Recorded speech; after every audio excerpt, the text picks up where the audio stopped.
Chapter 304, Ferocious Beasts Released. In reply to Zhao Yueru's suggestion, Gentle Snow merely shook her head and revealed a smile, not bothering to give any additional explanations. Are we just going to continue fighting like this? Although we have the advantage right now, if we wish to repel world dominators, our losses will be immense. We might very well ruin the great advantage we have in White River City. Snow, you should know that the people of Starmoon City have long since had an opinion of you. If we lose the advantage we have in White River City, they will take advantage of the situation and cause you trouble. Zhao Yueru could not make sense of Gentle Snow's thoughts. Although they were good friends with Black Flame, it wasn't enough of a reason to destroy the influence they had obtained through painstaking efforts. The fight between their two guilds was no longer a simple skirmish, but a war that involved over 10,000 people. Without sufficient benefits, one should never start a war. War was not a child's game. Not only were they required to give out rewards and compensation to the participants, but they also needed to pay for many other expenditures. To put it plainly, war was just a way for players to waste money. Though it would not have mattered as much if they could pay these expenses using credits. After all, their families in the real world were both wealthy and influential. They could easily ignore such insignificant expenses. However, what they were not spending credits but coins, a commodity that could not be easily obtained. If they continued fighting this war, the advantage they previously held over the other guilds in White River City would fall behind significantly. Zhao Yueru knew that Gentle Snow was a person who spoke of righteousness and possessed high morals. If it were for a personal matter, she would never allow her companions to fight in such a desperate war.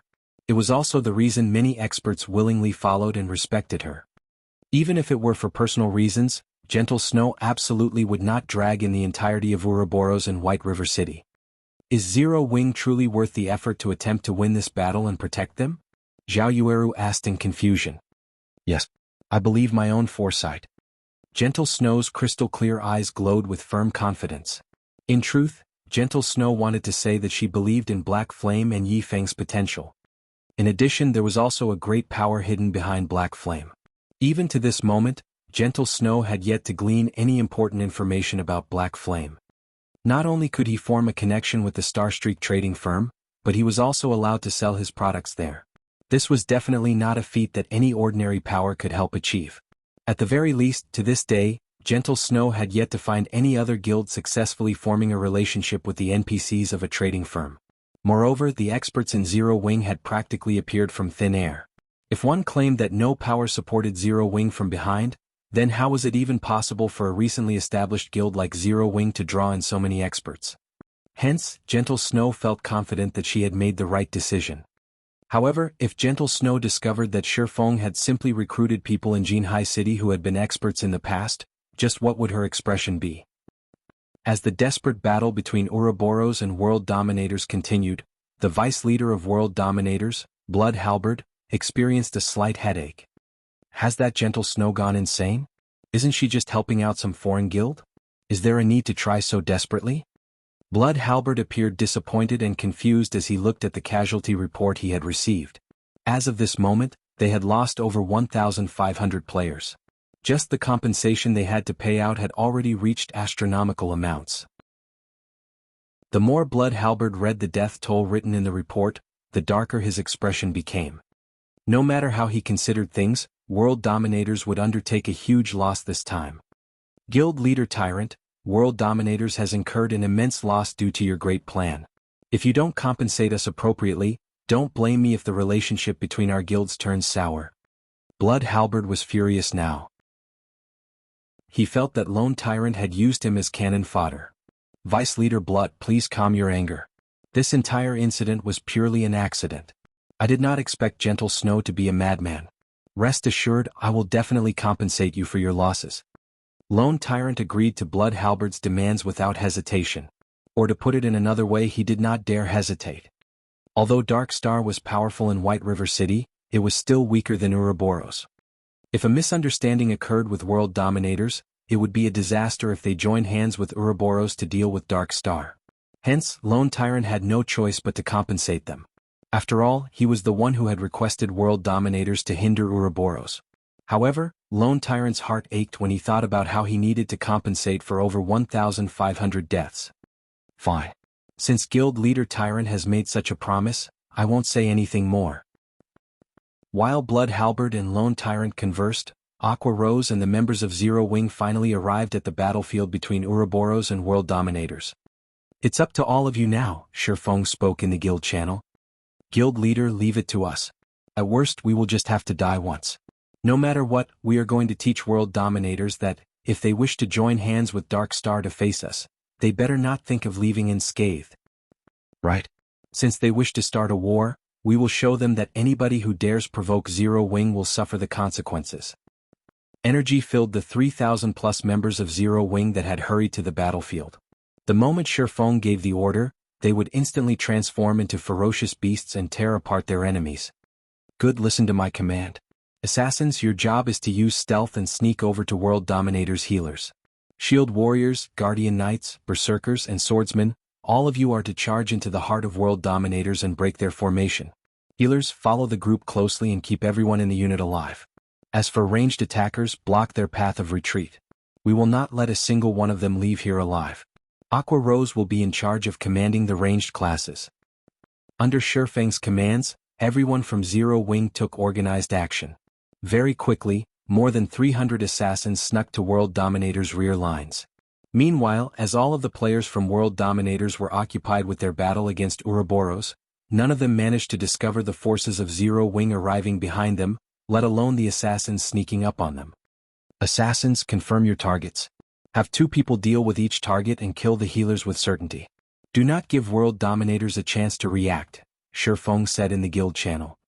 "Guild leader, we're in position," the assassin party leader reported. "Good. On the count to 5, take action together. After the assassins make their move, Shield Warriors and Guardian Knights, remember to activate your life-saving skills immediately as you start your charge. You all are to become a wall for everyone else and block of every bit of damage sent at you. As you move closer to World Dominators, everyone is to attack using the frost grenades that you receive to break their first line of defense. Afterward, shatter their formation. Does everyone understand?" Feng said. Following which, as Feng started his countdown, everyone began to grow nervous. It was especially true for the assassins tasked with launching the first attacks. Meanwhile, the healers of World Dominators stood comfortably in their positions as they carried out their duties. None of them had any sense of danger instilled in them at all. However, they could not be blamed for this. After all, they had an army of over 10,000 strong between the perceived enemy and themselves. No enemy should be able to touch them unless they broke through the defensive lines. Also, even if 1 or 2 players managed to sneak past the front lines, what could they possibly do to several hundred healers? The moment they revealed themselves, they would die instantly. "Good. On my command. 5, 4, 3, 2, 1. Kill. Let not a single one of them go." After Feng's shout, all 300-plus assassins took action simultaneously, with every 2 assassins launching attacks on a single healer. When ambushed by an assassin, any ordinary healer would lose more than half of their HP, let alone an ambush by 2 elite assassins. Momentarily, many of World Dominators' healers felt a sting at the back of their heads. After they were forced into a fainted state, 2 piercing cold daggers slashed across their necks, followed by 2 frightening damages appearing above their heads. In the next moment, their bodies were no longer under their control. In the blink of an eye, World Dominators lost close to 200 healers. Immediately, Zero Wing's melee players began their charge. A moment later, Aqua Rose used a guild war order to lock down the entire region, preventing any from using a return scroll to leave the battlefield. Chapter 305 Zero Wing's Might. The sudden loss of almost 200 healers stunned everyone from World Dominators. "It's an ambush. Run." Faced with several hundred assassins so close without any protectors by their side, the only way the healers of World Dominators could escape death was to run towards the main army of World Dominators. However, healers were inherently slow. The assassins from Zero Wing quickly caught up to them. Originally, if these healers had worked together to retaliate against the assassins from Zero Wing, they could have at least offered some semblance of resistance. It would not have been so easy to kill them. However, their decision to run immediately created chaos, and those who could have originally survived died as well. Without any healing or resistance, these healers were lambs to the slaughter. Zero Wing's assassins killed them arbitrarily. By the time the rear guards of World Dominators came to the rescue, a majority of their healers were already dead. Just as the surviving healers thought they were safe, they quickly discovered several thousand players charging in their direction. Every one of these players was like a ferocious tiger as they crashed into their enemies' ranks, and the several hundred players who served as World Dominator's rear guards were instantly dispersed. This situation allowed the assassins to continue their slaughter of the healers. Guild leader, not good. Our rear line has been ambushed, and we've lost over half of our healers already. These newcomers are fierce, and the rear line needs help to hold them off, one of the team leaders defending against Zero Wing's ambush hurriedly reported. What? Who are these people? Blood Halberd had been busy issuing commands from the front lines all this time. The moment he received the report, he immediately turned to look. He discovered that there were actually several thousand players charging and killing into their ranks, and anyone from World Dominators who tried to block their charge instantly died. These newcomers were like a sharp blade, instantly splitting World Dominators' forces in half with their precision charge. World Dominators currently fought a desperate battle against Ouroboros, and the damage they received from such an ambush was self-evident. Without the healers' support, the shield warriors and guardian knights who stood on the front lines rapidly fell, one after another. The front line was also continuously forced into a retreat, and within moments, over 100 players from World Dominators had died. Damn. Just who are they? To actually dare start a war against World Dominators, do they not want to live anymore? Blood Halberd's eyes had already become blood red from anger. He wished he could immediately chop their ambushers into a million pieces. Guild leader, they're wearing a six-winged emblem on their chests. They should be players from Zero Wing, a ranger reported. Zero Wing? Weren't they fighting Dark Star? Why have they suddenly appeared here? Questions filled Blood Halberd's mind. However, he halted his thoughts as he spoke through the guild's war channel. These losers have actually dared ambush us. They're simply overestimating themselves. Everyone turn around and focus all your attacks on Zero Wing. Wipe these fools from Zero Wing out first. Blood Halberd was one of the upper echelons of World Dominators, and he had experienced many battles that involved tens of thousands of players in the past. Thus, he was very clear on what actions he needed to take right now. World Dominators was no longer a match for Ouroboros in this battle. Now that Zero Wing had ambushed them from behind, launching a pincer attack with Ouroboros, World Dominators was in a fatal situation. If they continued this battle, they would suffer total annihilation. The only options they had was to either break through from one side, or defend their positions and wait for help. Since the second option was clearly not viable, the only option they had left was to break through and escape this battlefield. However, it was clearly impossible for them to break through from Ouroboros' side. That left them with annihilating Zero Wing. Regarding numbers and total combat power, World Dominators was above Zero Wing by leaps and bounds. Meanwhile, on Ouroboros' side, Gentle Snow very quickly noticed that someone had ambushed World Dominators. Moreover, the ambush came from directly behind World Dominators. Although Gentle Snow did not know who launched the attack, this was a great chance that she could not miss. They might even be able to give World Dominators a huge blow in this situation. Everyone charge forward. Don't let World Dominators reorganize their formation. Gentle Snow commanded her forces, wearing a faint smile on her face. To readjust their formation, World Dominators turned around to attack Zero Wing. Unfortunately, that decision came at a high price. Unwittingly, World Dominators lost thousands of their members. Blood Halberd's heart bled at this sight. Although they had fought Ouroboros for a long time, they had only lost around 1,000 or so players. Now, in just a few short minutes they lost several times that amount. Kill. Annihilate Zero Wing. Blood Halberd bellowed through the guild channel as he pointed his sword at Zero Wing's 3,000 members. Currently, World Dominators still had close to 10,000 players alive. It would be an easy task for them to deal with just 3,000 players. Both sides immediately entered a desperate struggle, flames and arrows filling the skies. A few independent players that stood a distance away were thoroughly shocked when they witnessed this scene. This battle was far more realistic and shocking than any movie they had watched before. Sounds of smashing and swords clashing filled the surroundings. There was also the constant stream of spells bombarding the land, sending debris and dust flying into the air. This was truly a bloody battlefield. In this battlefield, personal strength was insignificant. When struck by hundreds of fireballs and frost arrows, even the most powerful MTs would die instantly. Very good. It should be about time to use them now. Feng closely observed the battle through the live stream from Aqua Rose.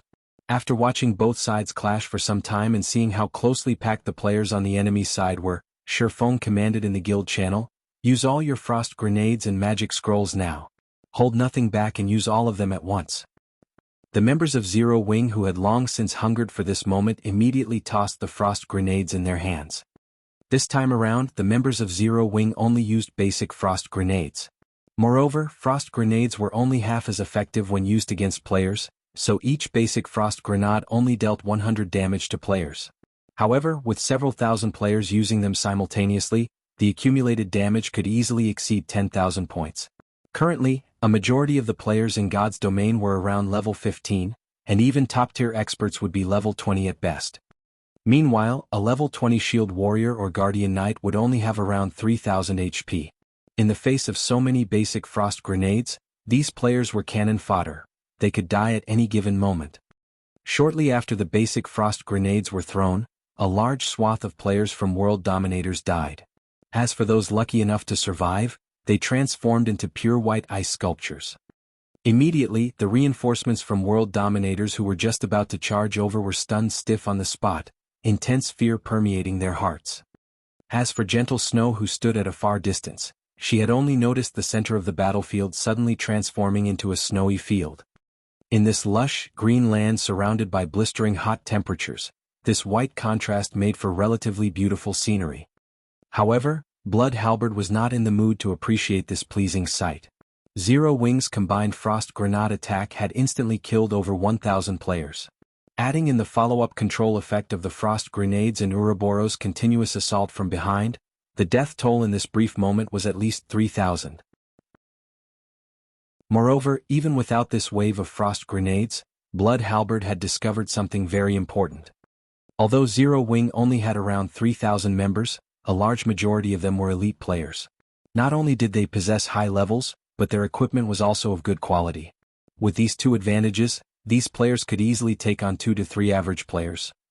If the 10,000 or so players of World Dominators faced off against 3,000 average players, it would not take them very long to annihilate the latter and break out of this pincer attack. However, it was a completely different story if they faced 3,000 elite players. There was absolutely no way to break through this hurdle in a short time. Not to mention they also had to pay a huge price to do so. It was the same situation when World Dominators had initially hindered Ouroboros' advance towards the Silverleaf Forest. At that time, they had only used several hundred elite players to block Ouroboros' army of 2,000 players. Now that World Dominators faced 3,000 elite players, in addition to the previous frost grenade attack, Blood Halberd began to consider suicide. If he had known about this earlier, he would have chosen to break through the pincer attack through Ouroboros' side. It would have been much easier that way. How did Zero Wing come into possession so many elite players? Blood Halberd could neither understand why nor did he try to understand it, as there was only one thing he could do right now. Everyone listen to my command. All of you use return scrolls and leave this place immediately. Blood Halberd shouted reluctantly in the guild channel. This could not be helped. If they received several more waves of frost grenade attacks from Zero Wing, in addition to Ouroboros' assault, World Dominators would be annihilated. There was only one thing they could do now. Escape. Although it would be both costly and time-consuming to use return scrolls, and even more people would die, it was a much better alternative than suffering total annihilation. Guild leader, this is not good. This area has been sealed. We can't use return scrolls. Chapter 306, The Price of Being a Passerby. His subordinates' report stunned Blood Halberd.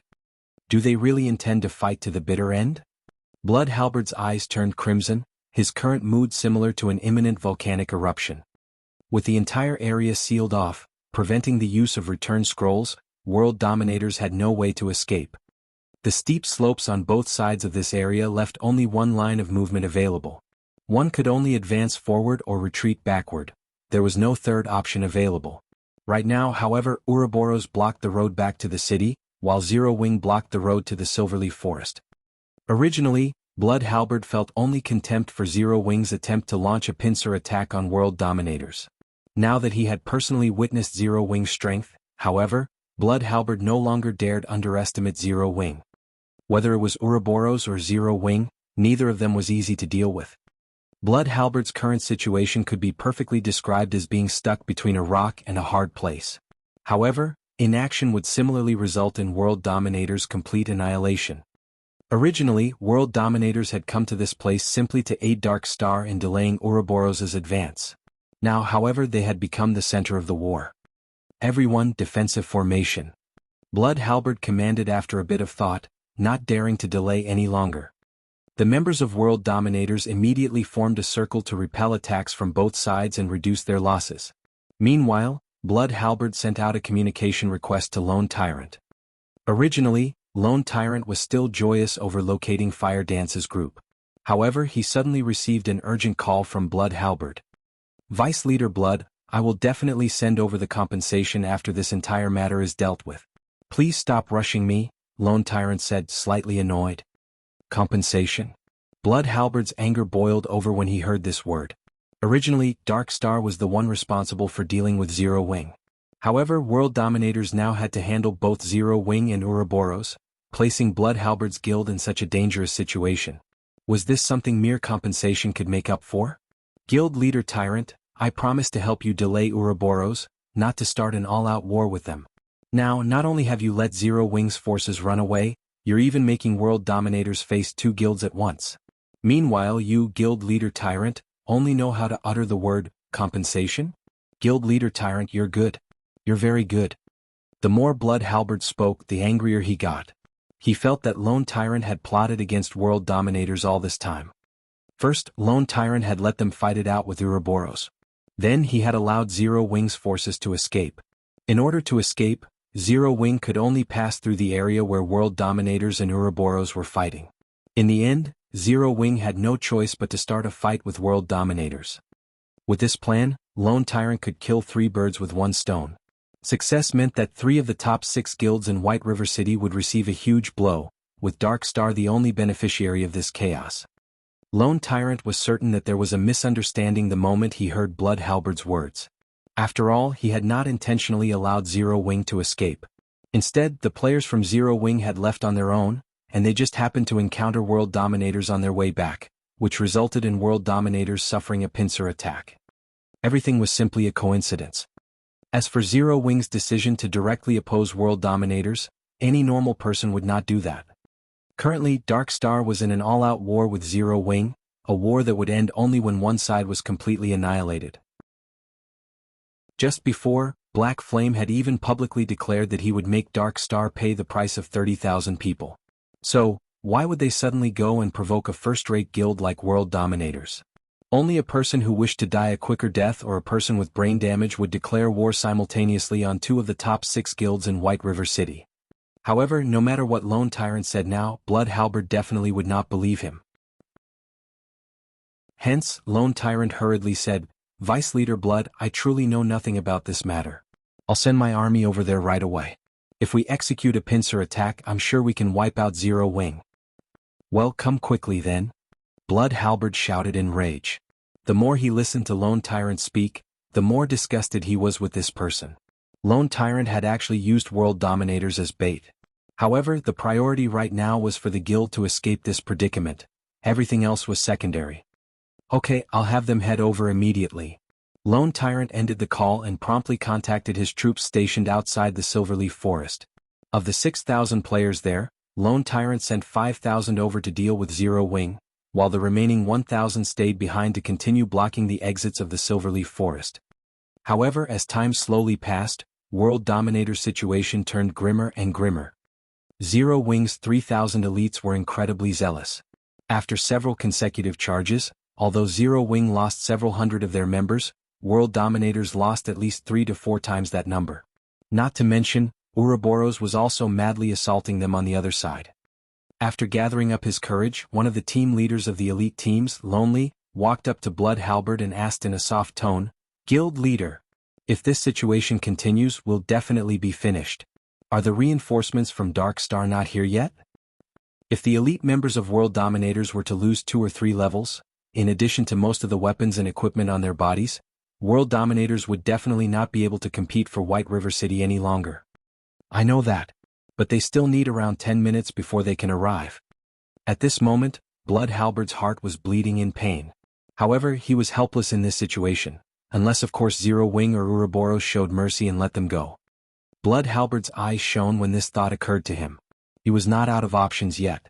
World Dominators and Ouroboros were bitter enemies, so it was obviously impossible to ask Ouroboros to show mercy. However, there was a slight possibility of success with Zero Wing. After all, World Dominators had never come into direct conflict with Zero Wing before. Also, Zero Wing's main enemy was Dark Star, while World Dominators was simply a passerby in this matter. Hence, Blood Halberd immediately tried to contact Feng. Vice Leader Halberd, to what do I owe this pleasure? Feng asked, a smile on his face. When he received Blood Halberd's call, he had chosen to accept it right away.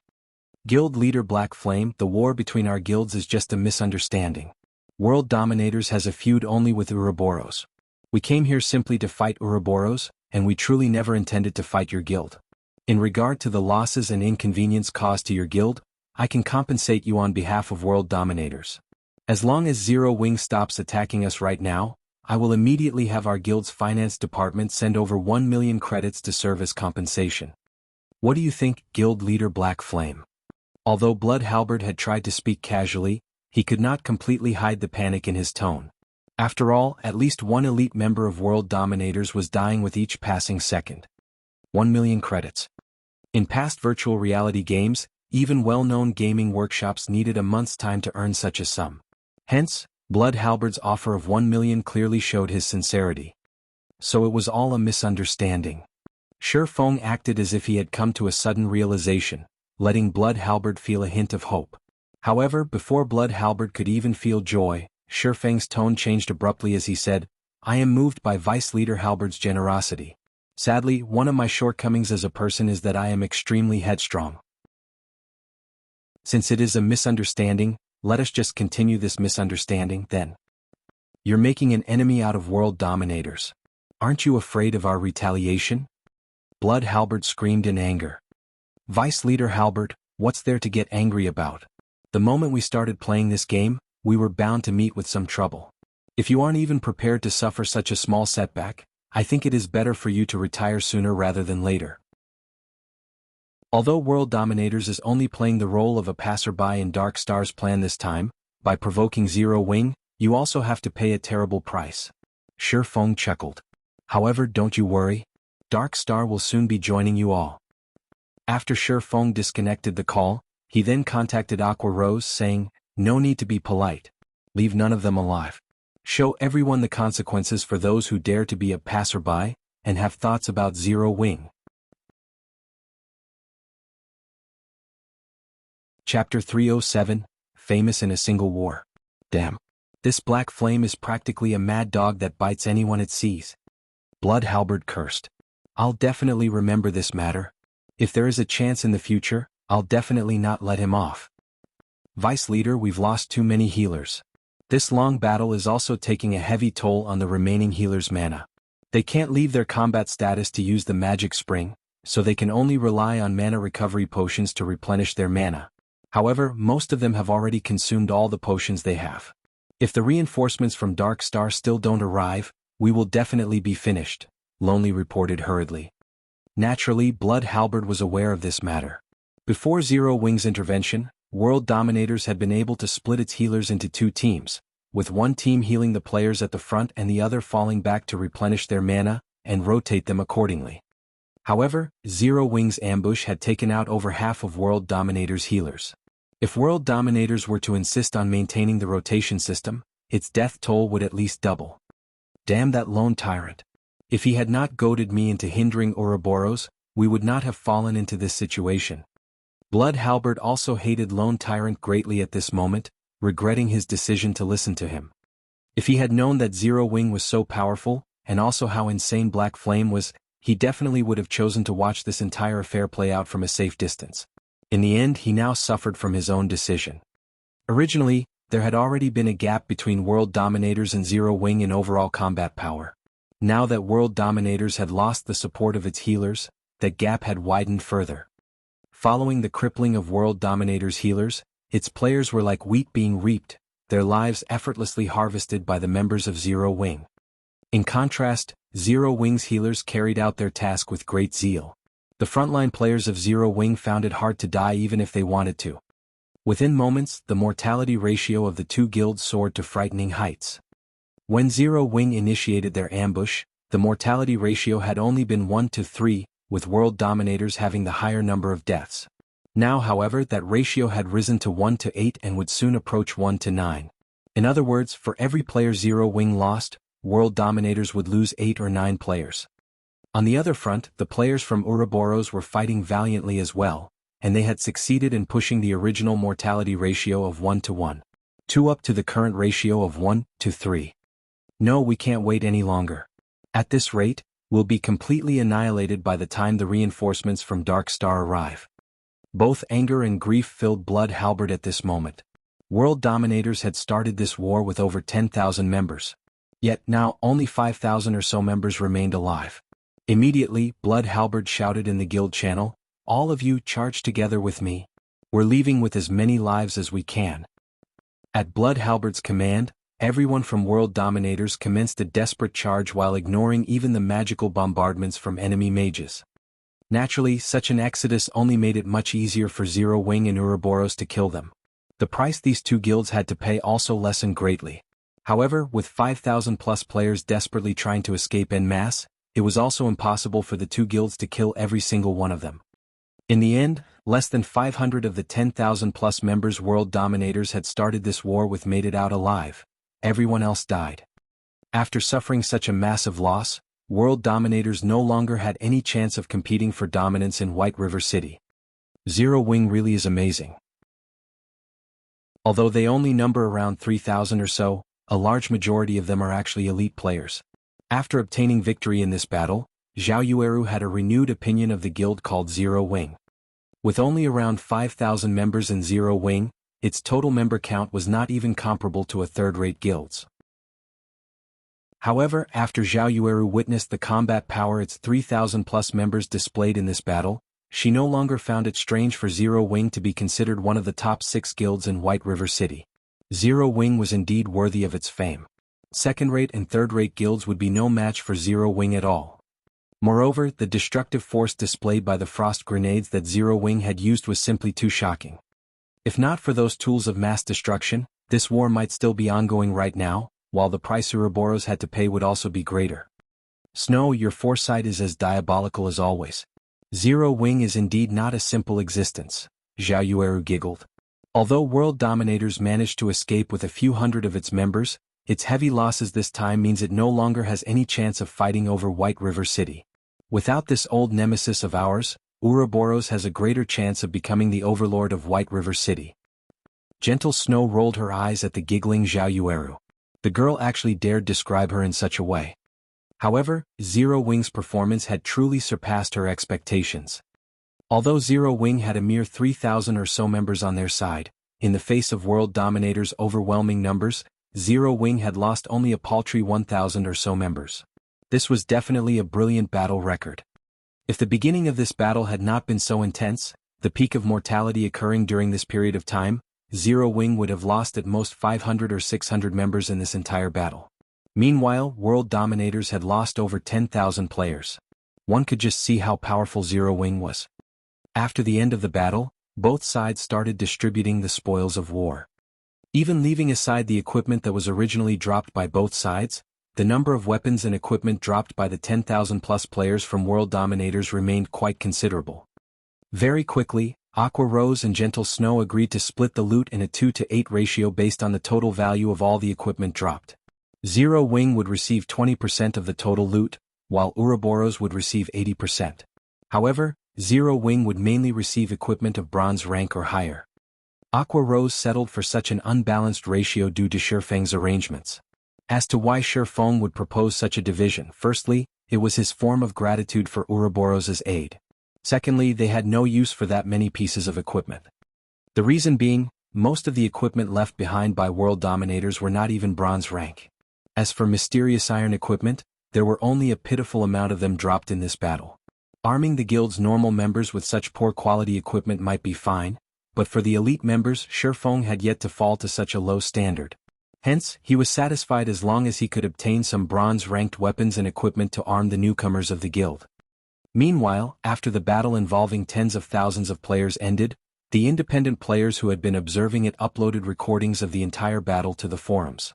The battle instantly became a sensation in White River City. Nobody could have ever imagined that Zero Wing was actually so fierce. Its battle record was also brilliantly amazing. However, Zero Wing's decision to fight world dominators confused many. Instead of killing the members of Dark Star, they had chosen to annihilate world dominators, which had played the role of a passerby. Many people posted about Zero Wing's ruthlessness for such a decision. In regard to this, Feng did not offer any explanation. Even when Aqua Rose raised this matter to Feng, he only laughed it off without saying anything. In truth, Feng really did have his own motives for making such a decision. On one side there was Dark Star, a guild supported by a gigantic existence like Underworld. On the other there was World Dominators, a first-rate guild with an extraordinary background. If these two guilds cooperated to suppress Zero Wing, such an alliance would be detrimental to Zero Wing's development in White River City, even with the help of Ouroboros. After Feng found out that these two guilds had joined hands, the first thing he thought to do was to annihilate World Dominators in White River City. Although World Dominators was a first-rate guild, their main force was not based in Starmoon Kingdom. There were countless cities in God's domain. After World Dominators spread its forces widely, it had only a few experts in each city. The guild would only make a small investment in a small city like White River City. However, everything would change if World Dominators truly had a good chance of becoming the overlord of White River City. At such a time, the guild would definitely increase its investments greatly, and then World Dominators' power in White River City would grow several-fold, making it even harder to deal with. In the past, Blood Halberd had achieved amazing feats in White River City. He also had the help of a first-rate expert like Lonely, so he had managed to develop the guild to the point where it had the possibility of becoming the overlord of White River City. As a result, World Dominators had boosted the number of experts and funding it sent over, in order to solidify its influence over White River City. Thus, the guild's power in White River City greatly increased, and it became even more powerful than the current Ouroboros. Now that World Dominators had decided to oppose Zero Wing, Feng definitely could not allow it to develop in White River City. Otherwise they would have to face a powerful foe in the future. This was also the reason why Feng Xianyang decided to annihilate Zero Wing without hesitation, after Feng rejected Feng Xuanyang's proposal. Although Feng Xuanyang's decision was due in part to his vicious personality, the more important reason was how very great a potential a guild that possessed a guild residence had. If he did not destroy Zero Wing while the guild was still in its infancy, he would be raising a tiger to serve as his future enemy. Feng's actions were exactly the same as Feng Xuanyang's. He was killing a powerful opponent that was still in its cradle. Meanwhile, World Dominators starting a fight with Ouroboros at a place with only one escape route was the perfect chance for Feng to do so. Naturally, Feng would not let such a rare chance get away. Shortly after the battle with World Dominators ended, Fire Dance and the others also arrived at the location Feng had appointed. Guild leader, we've already arrived at the location you specified. What are we supposed to do next? Fire Dance said in the team chat after confirming her group's location. Chapter 308, Black Flame and Yifeng. Good, I'll head over there now, Feng said. Standing atop a tree, he inspected his surroundings before jumping off the tree and proceeding towards the meeting point. Now that Fire Dance and the others had accomplished the difficult first step, what remained depended solely on luck. If his plan worked, then Fire Dance's group would succeed in escaping. As for directly confronting Dark Star, choosing to face over 3,000 elites from Dark Star was simply suicidal. Someone's coming over. While Feng was traversing the forest, his keen five senses suddenly picked up on movement a short distance away. He promptly jumped up onto a tree. Towards the west side of the forest, a team of over 100 elite players was currently searching the vicinity as they moved. The majority of these players were red names, creating a very eye-catching sight. Moreover, none of them tried to hide their presence, which made it very easy for Feng to discover them. Uncle South Wolf, Zero Wing has played a significant role in the war between Ouroboros and World Dominators this time. We also can't overlook the combat power Zero Wing displayed. It is definitely not as simple as it appears in the video recordings of their battle. If Zero Wing had not suddenly ambushed World Dominators from behind, world dominators would not have lost so overwhelmingly. Now, world dominators in White River City is only an empty shell of its past self. Blood Halberd is also continuously lambasting Lone Tyrant with a barrage of curses. However, since Lone Tyrant does not dare to become hostile with Blood Halberd, he has no choice but to suffer in silence. Black Flame is truly decisive with his actions. Not only did he eliminate world dominators from White River City, he has also severed a large portion of Dark Star's support. In addition, the post he made before declaring war on Dark Star has led to the war between Zero Wing and world dominators receiving widespread attention. Using only 3,000 players to defeat a first-rate guild like world dominators, with such a brilliant battle record, Zero Wing has instantly risen to fame from this single battle. Killing 3 birds with 1 stone. Even I am starting to admire this person named Black Flame. The commentary of the female summoner walking beside South Wolf on Zero Wing's battle was eloquent. She spoke as if she knew every little detail of Feng's plan. This girl was around 20 years old. She had a pair of beautiful eyes that was both bright and dazzling, making it difficult to discern the girl's thoughts. Her cherry lips were currently tilted up slightly, while her eyelids were curved into small crescents. The girl exuded a calm and mysterious aura. During the few occasions when she giggled, she would also reveal a noble and elegant temperament that drew the attention of others despite themselves. Yulan, you are Underworld's female Zhuge. How can you uplift others' prestige while downplaying your own worth? That Black Flame simply got lucky. He definitely isn't as smart as you make him out to be. South Wolf felt that Yulan overestimated Black Flame, who South Wolf believed was simply an arrogant and despotic person. Meanwhile, Zero Wing's victory in the war this time and the subsequent trouble that visited Dark Star were simply coincidences. There was nothing worthy of their concern. Maybe I am overthinking things, Yulan laughed, having no intention of refuting South Wolf's words. Although Zero Wing has risen to fame with this single battle and they have also managed to cause us some trouble, their core team is still trapped in this Silverleaf Forest. We have them completely surrounded now. Even if Ouroboros and the rest of Zero Wing rush over here right away, they will still be too late to change anything. As long as Zero Wing's core team is annihilated, the guild itself will receive a fatal blow. At that time, we'll see how Black Flame can continue acting rampantly, South Wolf scoffed proudly. Zero Wing had only managed to garner the reputation it had today due to their continuous monopoly of the top 10 positions on the ranking list of White River City. The 8 experts of Zero Wing were known by all, and they still occupied the top 8 positions on the ranking list until this day. Nobody had managed to threaten their positions all this time. If these 8 players died today, they would definitely fall out of the top 10.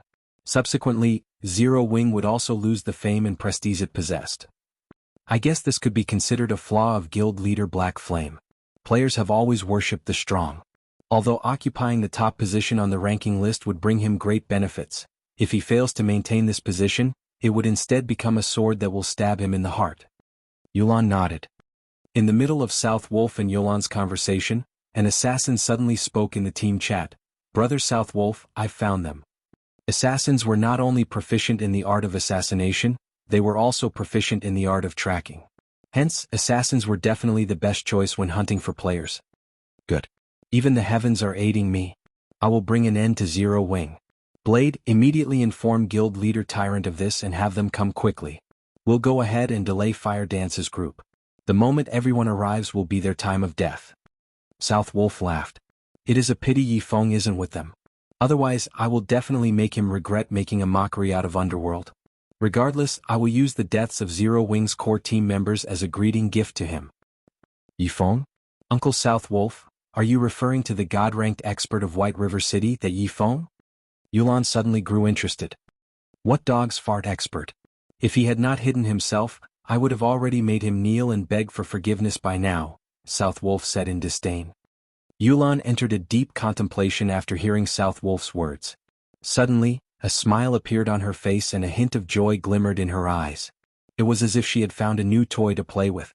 Laughing lightly, she said, First there is Black Flame and now there is Feng, a God-ranked expert. Zero Wing is truly an interesting existence. Just as South Wolf's group was closing in on Fire Dance and the others, Feng hid himself within the dense treetops, waiting for South Wolf's group to approach him. Guild leader, we're ready, Fire Dance said through the team chat. Good. Fire Dance, you and the other assassins sneak over to their healers and prepare an ambush. Make sure to maintain a certain distance from their group and be careful of detection. Although it is unlikely that any of them have learned a stealth erasing skill, we cannot rule out even the slightest possibility. Wait until they have entered Blackie's attack range, then make your move. No matter what, do not let them discover our tracks, Feng said quietly. After Feng had discovered South Wolf's group, he had immediately contacted Fire Dance and ordered them to ready themselves to get rid of these players. Feng had chosen to do so mainly because it was of utmost importance that Dark Star not find out where they were going. South Wolf's elite team consisted of over 100 players. All of them possessed relatively good quality equipment. Although there were a few bronze equipment mixed in, most of them were using mysterious iron equipment. This team was definitely one of Dark Star's core teams. Conversely, although Feng had only around 30 players on his side, every one of them was an expert. It was not exactly impossible for them to eliminate these 100-plus elite players in a short amount of time. Not to mention Feng still had plenty of basic frost grenades and Tier 1 magic scrolls on him. Naturally, he had distributed quite a lot of them to Fire Dance and the others. In addition, if they could kill all these elite players, the deaths would cause significant damage to Dark Star. So why not? Leave it to me. Saying so, Fire Dance immediately led 5 assassins and snuck over. Although South Wolf's group consisted of 100-plus elite players, their levels were only around level 17, with level 19 being the highest. Meanwhile, Fire Dance was currently level 21. Fire Dance's techniques and equipment also surpassed these elite players by leaps and bounds. All these factors combined allowed Fire Dance to effortlessly sneak up on the enemy's healers. The 5 other assassins accompanying Fire Dance were not weaklings either. They were all core members of Zero Wing, sporting equipment of Mysterious Iron rank or above, and were also at level 20 right now. When they snuck up on the healers of Dark Star, none of them were detected. So when South Wolf and his group walked into Blackie's attack range, they all remained unaware of the looming danger. Kill? Feng commanded through the team chat, and immediately, everyone sprang into action. Chapter 309, Boss Ranked MT. The 10 healers from Dark Star did not detect the presence of the 6 figures swiftly closing in on them at all. Fire Dance was extremely quick. She crossed the distance of 8 yards within an instant. The level 19 cleric that Fire Dance approached had no clue whatsoever. The cleric did not sense even a threat of danger as a snowy cold dagger stabbed into the back of his head.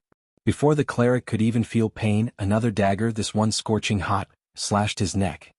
After placing the level 19 cleric in a fainted state, Fire Dance immediately followed up with a flurry of attacks. Backstab. Shadow Strike. Quadruple Assassinate. A series of frightening damages appeared above the cleric's head. Fire Dance was currently using the pair of fine gold ranked daggers she had received from Feng. In addition, the equipment she wore consisted of fine gold and even dark gold items. For her, dealing with a cloth armor class like a cleric was a piece of cake. She instantly killed the level 19 cleric, who did not possess even 1,800 HP. The other 5 assassins that moved with Fire Dance performed similarly well, killing their targets almost as quickly as Fire Dance had hers. They actually dared to lay an ambush on us. What a bunch of suicidal fools. Everyone do not panic. Guardian Knights, cast Protection Blessing on the healers.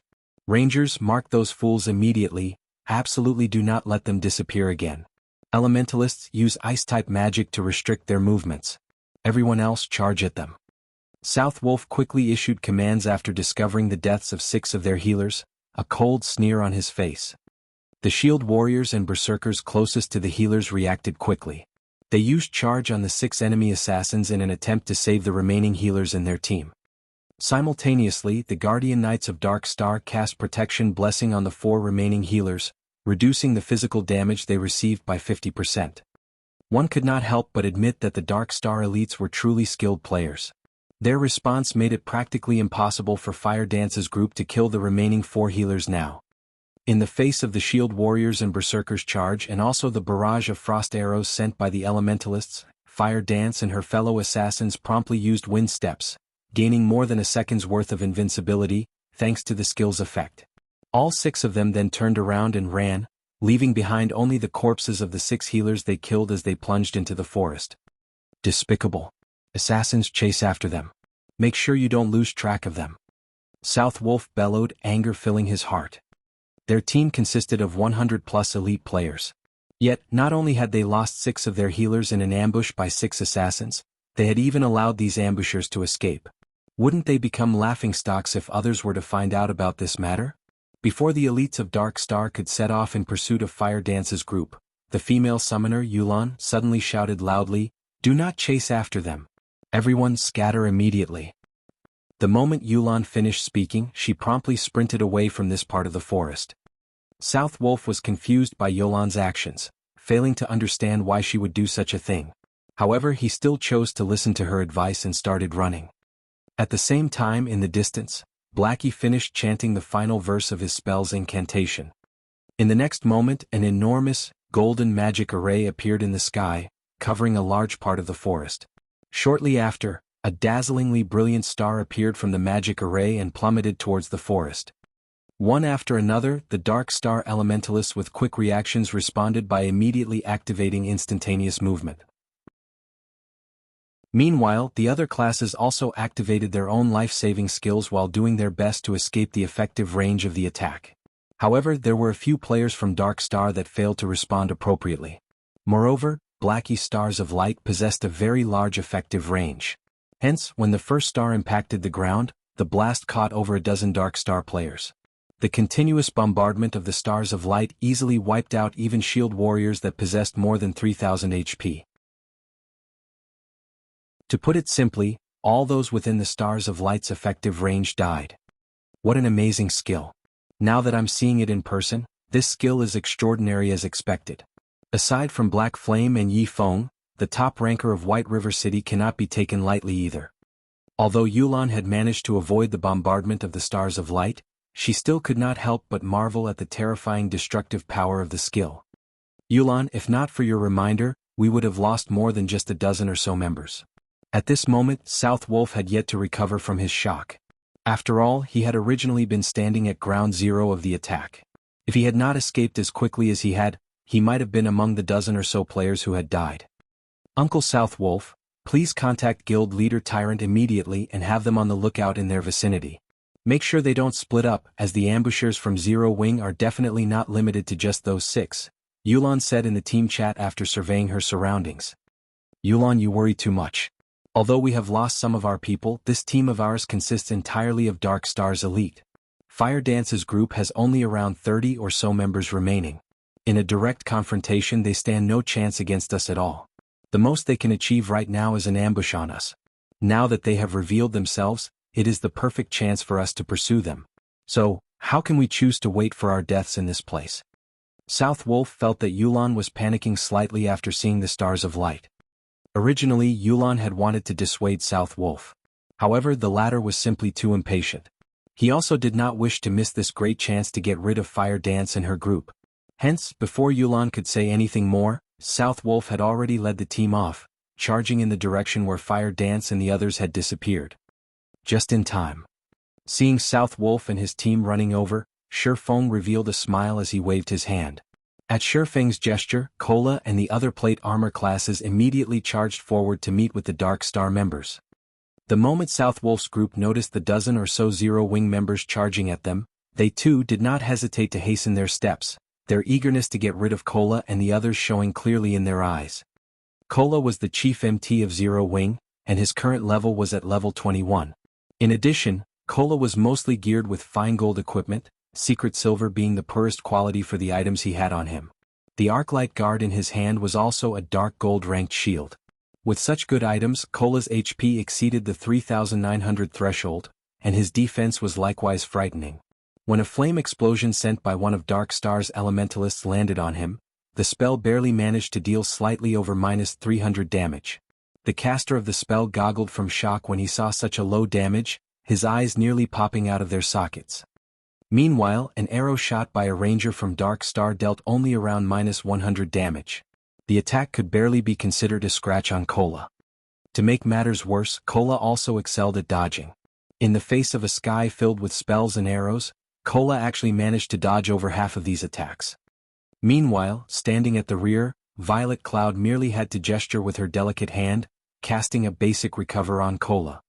Instantly, the spell fully restored the 400 plus HP Cola lost, returning the Guardian Knight to full health. Moreover, recover was a skill that restored the target's HP once every 3 seconds for a duration of 15 seconds. Seeing this scene, everyone from Dark Star was immediately dumbfounded. What kind of healer is she? I am a cleric as well, yet my recover can restore only around 200 HP each time. She's already comparable to the top 5 healers of Dark Star. A cleric for Dark Star commented in shock. Originally they were already having a hard time trying to kill Cola. Now that there was also an amazing healer supporting him from behind, it was simply impossible for them to kill him. Shortly after both sides started confronting each other, the players from Dark Star suddenly discovered a shocking matter. Cola's HP had actually risen past 5,000. Moreover, the heals he was receiving had also increased from the original 400 plus to 500 plus, making him even more impossible to kill. Unknown to the members of Dark Star, Cola's sudden upgrade was all due to the Arclight Guard's passive skill, Sound of Life. Every time Cola received an attack he would receive a stack of Power of Life. Each stack of Power of Life increased Cola's maximum HP by 3% and the healing he received by 2% for 1 minute, and Cola could accumulate a maximum of 10 stacks of Power of Life. Hence, Cola suddenly became much more powerful. Kill him. All ranged classes focus fire on him. South Wolf knew that if Cola did not die, it would be a huge blow to the team's morale. Therefore, killing Cola had priority. Immediately, half a dozen berserkers surrounded Cola, while the ranged damage dealers sent a continuous stream of attacks at him. They no longer treated Cola like a player but a boss monster. In response to their actions, Cola simply smiled in disdain. He then activated Protection Blessing, reducing the damage he received by 50%. Now, the highest damage the players from Dark Star managed to inflict on Cola did not exceed minus 200 points. A majority of the attacks were even below minus 100 damage. In the face of Cola's 5,000 plus HP, such damages were simply insignificant. However, due to the large number of attacks, Cola's HP quickly fell below the 50% threshold. Right then Violet Cloud took action again. She casually cast Guardian Shield and Recover on Cola. At Violet Cloud's current level, her Guardian Shield would provide her target with a buff that could absorb over minus 700 damage. She followed up with Healing Light. In the next moment, a healing value of plus 1,600 appeared above Cola's head, in addition to the 500 plus HP regenerated with Recover. Cola's HP instantly went back up to full again. Chapter 310 Reversal. Originally, the Guardian Knight Cola was already a huge headache due to his high HP and defense, and Dark Star's players exerted quite a lot of effort in order to reduce his HP by over half. Yet, in the next moment he was now back to full health. South Wolf nearly popped a vein when he witnessed this scene. Although Cola was an MT, the damage he dealt was not one bit low. A casual slash from his sword could deal around minus 300 to minus 400 damage to Dark Star's shield warriors. If Cola used a skill, he could even deal minus 500 to minus 600 damage, which was even higher than that of the berserkers of Dark Star. Moreover, Cola could tank 4 berserkers simultaneously all by himself, and he even managed to send them flying back. Meanwhile, such a boss-ranked MT was now immortal due to a single cleric from Zero Wing. However, this still was not the end of South Wolf's headache. The MTs in his team were relatively high-ranking MTs in White River City. But, the 2 berserkers named Lonely Snow and Water Buffalo still sliced them up in no time. For example, one of the Guardian Knights of Dark Star had come under the combined assault of the 2 berserkers. At first, the Guardian Knight had received 2 normal attacks from the berserkers. Unfortunately, both attacks had achieved a critical hit, with Lonely Snow dealing over minus 1,400 damage and Water Buffalo dealing over minus 1,300 damage. Without leaving any gaps, the 2 then followed up with Beheaded, both of their skills dealing over minus 1,000 damage each. As a result, even though the Guardian Knight had 2 healers focusing on him, his 3,000 HP was still reaped away within an instant. Meanwhile, Fire Dance was even more amazing than the 2 berserkers. After dishing out a flurry of attacks, she followed up with a 7-star Eviscerate that achieved a critical hit, dealing over minus 2,300 damage. Within moments, one more Guardian Knight of Dark Star died. South Wolf had even begun to suspect that the members of Zero Wing were no longer playing the same game Dark Star's players were. After all, whether it was Zero Wings MT healer or DPS, all of them were so powerful. On the other hand, the players of Dark Star were like paper, dying from just a touch. With merely a brief exchange, South Wolf's team had already lost 9 members. It should be known that all these players were core members of Dark Star. They were not random noobs that could be found anywhere on the streets of White River City. Each and every one of them was a skilled player, and they all had a good sense for battle. Although they were not comparable to experts, neither were they far from one. Yet even so, these elite players still died with barely any resistance. As the battle continued, the players from Dark Star grew more and more frightened. They had yet to kill a single player of Zero Wing even until now. This was definitely a huge psychological blow to the elites of Dark Star. Don't panic. We outnumber them thrice over. Assassins and Rangers, take out their healers first. As long as the healers are dead, the others will soon follow, even if their combat power is superior. South Wolf was no idiot, and he immediately sought to utilize Dark Star's advantage. Zerg Tactics. It was the easiest tactic for obtaining victory in any virtual reality game. As South Wolf had the numerical advantage, he could afford to divide his troops into 2 groups. One to pin down the enemy forces and another to circle around and strike at the enemy's weak point. Very quickly, over 20 assassins and rangers from Dark Star flanked Zero Wing's forces and immediately charged towards Violet Cloud's group of 5 healers. Contrary to expectations, however, even when Violet Cloud's group noticed Dark Star's players charging towards them, none of them chose to run away. Instead, they continued healing their allies at the front, paying no attention to their attackers at all. In regard to the healers' lack of reaction, Dark Star's players did not give it too much thought. They simply continued charging forward, having concluded that Zero Wing's healers had already given up on escaping. When there was only a short distance of 8 yards between the assassins and Violet Cloud's group, an intermediate frost grenade suddenly landed, exploding in the midst of the assassins. Dark Star's rangers, who stood 30 yards away, also received an intermediate frost grenade of their own. In the blink of an eye, both groups were frozen solid. A damage of -400 also appeared above each of their heads. Although the 8 assassins immediately used Vanish to escape the freezing effect, they were still unable to advance as an ice wall appeared, blocking the path between them and Violet Cloud's group. Meanwhile, the person responsible for casting this ice wall was one of the 5 demon generals that Feng had recruited, Ice Queen Su Qianlu. Ice wall was the perfect skill for this scenario. Without magic immunity, if the assassins were to charge into the ice wall, their movement speeds would slow to a crawl. At that time, their fates would be as good as sealed. Although Ice Wall had a short duration of only 2 to 3 seconds, it still provided the healers with a brief but important moment of respite. As for the Rangers of Dark Star, none of them had any skills that could be used to dispel the effects of control skills, and neither did any of them possess any life-saving skills. Hence they could do nothing but stand there and watch. At this moment, Feng used silent steps and suddenly appeared behind these frozen Rangers. To Feng, a group of immobile players was entirely negligible. Feng was currently at level 23. He was also equipped with the newly acquired 7 Luminaries ring, and had recently received the Golden Stigmata. His overall attributes surpassed these elite players many-fold. Moreover, Feng currently had the Aura of Fire activated, the aura effect increasing his damage by 30% while also reducing his target's defense by 30%. Immediately, Feng sent a level 8 Thundering Flash at the group of Rangers. Green arcs of lightning crackled as they instantly pierced the bodies of these Rangers. Damages of -1,102, -1,528, and -2,140 appeared above each of the 12 Rangers' heads. Although none of Feng's attacks had achieved a critical hit, these Rangers had only around 2,000 HP. Meanwhile, Feng's Thundering Flash had dealt more than -4,700 damage in total, far surpassing the Rangers' maximum HP.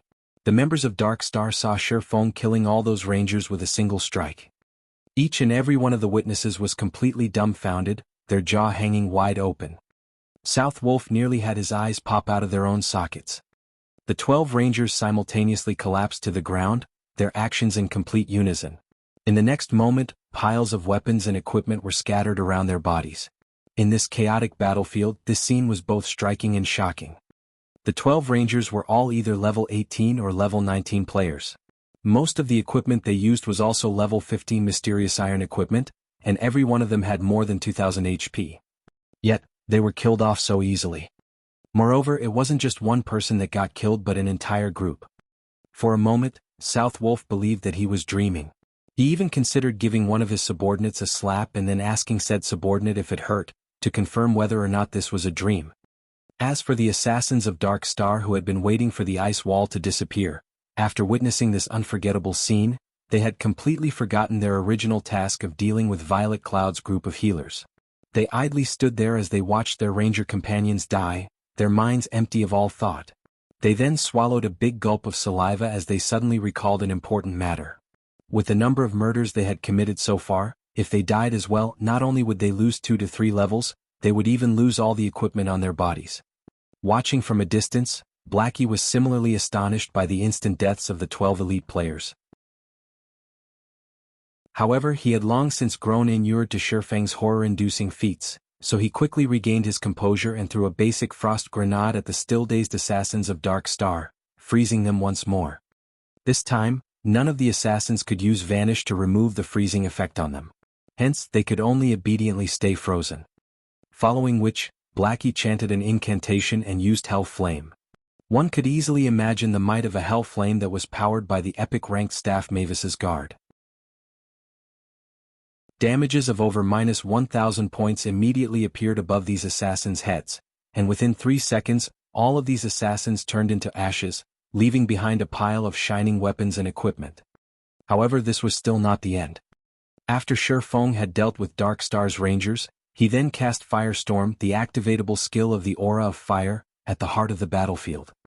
Firestorm inflicts 500% damage within a range of 10 by 10 yards for 5 seconds. Cooldown, 5 minutes. In terms of damage, Firestorm did not lose out to Stars of Light by much. However, it had a much smaller effective range. Currently, Cola was surrounded by plenty of Dark Star's elite players. Before anyone could react, a storm of flames suddenly emerged above them, and the HP of all of Dark Star's players within 10 yards of Cola fell at a crazy rate. Although Shield Warriors and Guardian Knights were classes with high HP and defense, Feng's equipment was simply too amazing, which resulted in his current attack power being well over 800 points. With such a high base value, even though the Shield Warriors and Guardian Knights of Dark Star possessed plenty of damage reduction items, they still received more than -2,000 DPS. As for the other classes, they received more than -3,000 DPS. Even when the Shield Warriors and Guardian Knights activated their life-saving skills, which allowed them to have the damage they received, they still could not avoid death. After Firestorm ended, all of Dark Star's players caught within its effective range were reduced to cinders. Only Cola and the other frontline members of Zero Wing remained alive. Dark Star's 40 or so frontline players had died. All of a sudden Zero Wing's side outnumbered Dark Star's. Black Flame, why are you here? South Wolf instantly recognized the person responsible for killing the majority of Dark Star's players. At this moment, South Wolf's eyes were filled with incomparable shock as his trembling finger pointed at Feng's crimson-red name. South Wolf failed to understand why Black Flame would appear at this place. He also could not understand why Black Flame was so powerful. Wasn't Black Flame just a forger? Originally, there had been a huge numerical difference between the two sides. However, in the blink of an eye, a strategic change occurred, all because of Black Flame's fleeting blow. Dark Star was no match for Zero Wing even when Dark Star had the advantage of numbers. Now that the situation was reversed, the end result was obvious.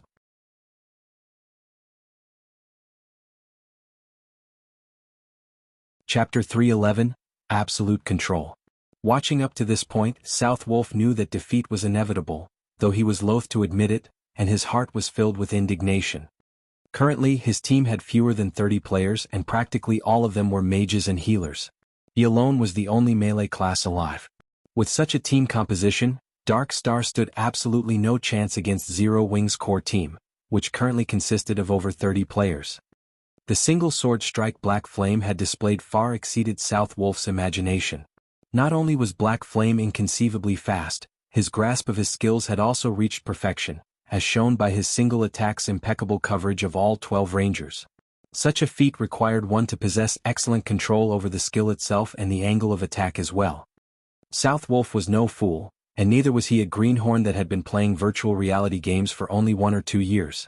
As a representative of Underworld, he had met with and recruited lots of gaming experts before. He had also participated in a considerable number of team battles, so his experience in the virtual gaming world was quite plentiful. Naturally, he understood the strategy Black Flame had used since the start of the battle. Black Flame made the Guardian Knights, Shield Warriors and other plate armor classes charge forward to lure the members of Dark Star into gathering around them. The female cleric, Violet Cloud, was pivotal to this strategy. Although on the surface her healing ability was only double that of the healers of Dark Star, the effectiveness she displayed during the team battle far surpassed that of 3 or 4 healers combined. Violet Cloud had an excellent grasp of the battle situation. Not only could she keep Cola alive and well, she could also simultaneously stabilize several other players' HP. Throughout the battle, she performed smoothly and calmly. She was definitely not an existence to be trifled with. Originally, Zero Wing already had powerful experts like Fire Dance, the team leader of Zero Wing's core team, and Blackie, the #1 player on White River City's ranking list. Now, South Wolf suddenly discovered that Zero Wing possessed not only Fire Dance and Blackie, Cola and Violet Cloud were definitely first-rate experts as well.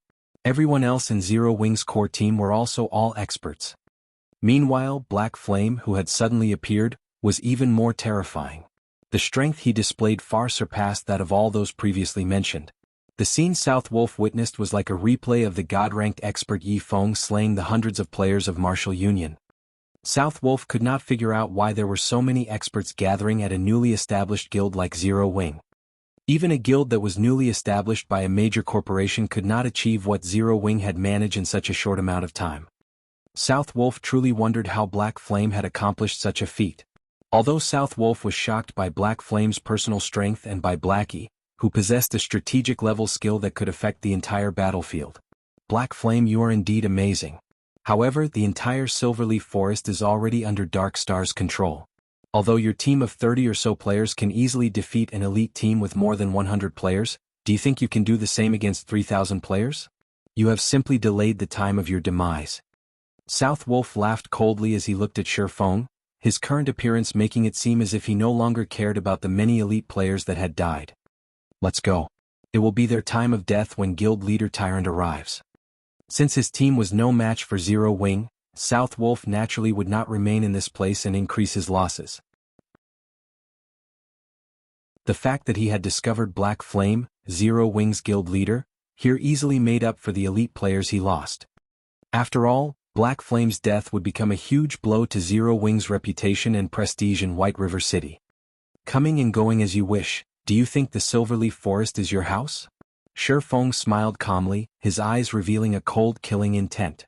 Since you've already pursued us to this place, I insist that you stay.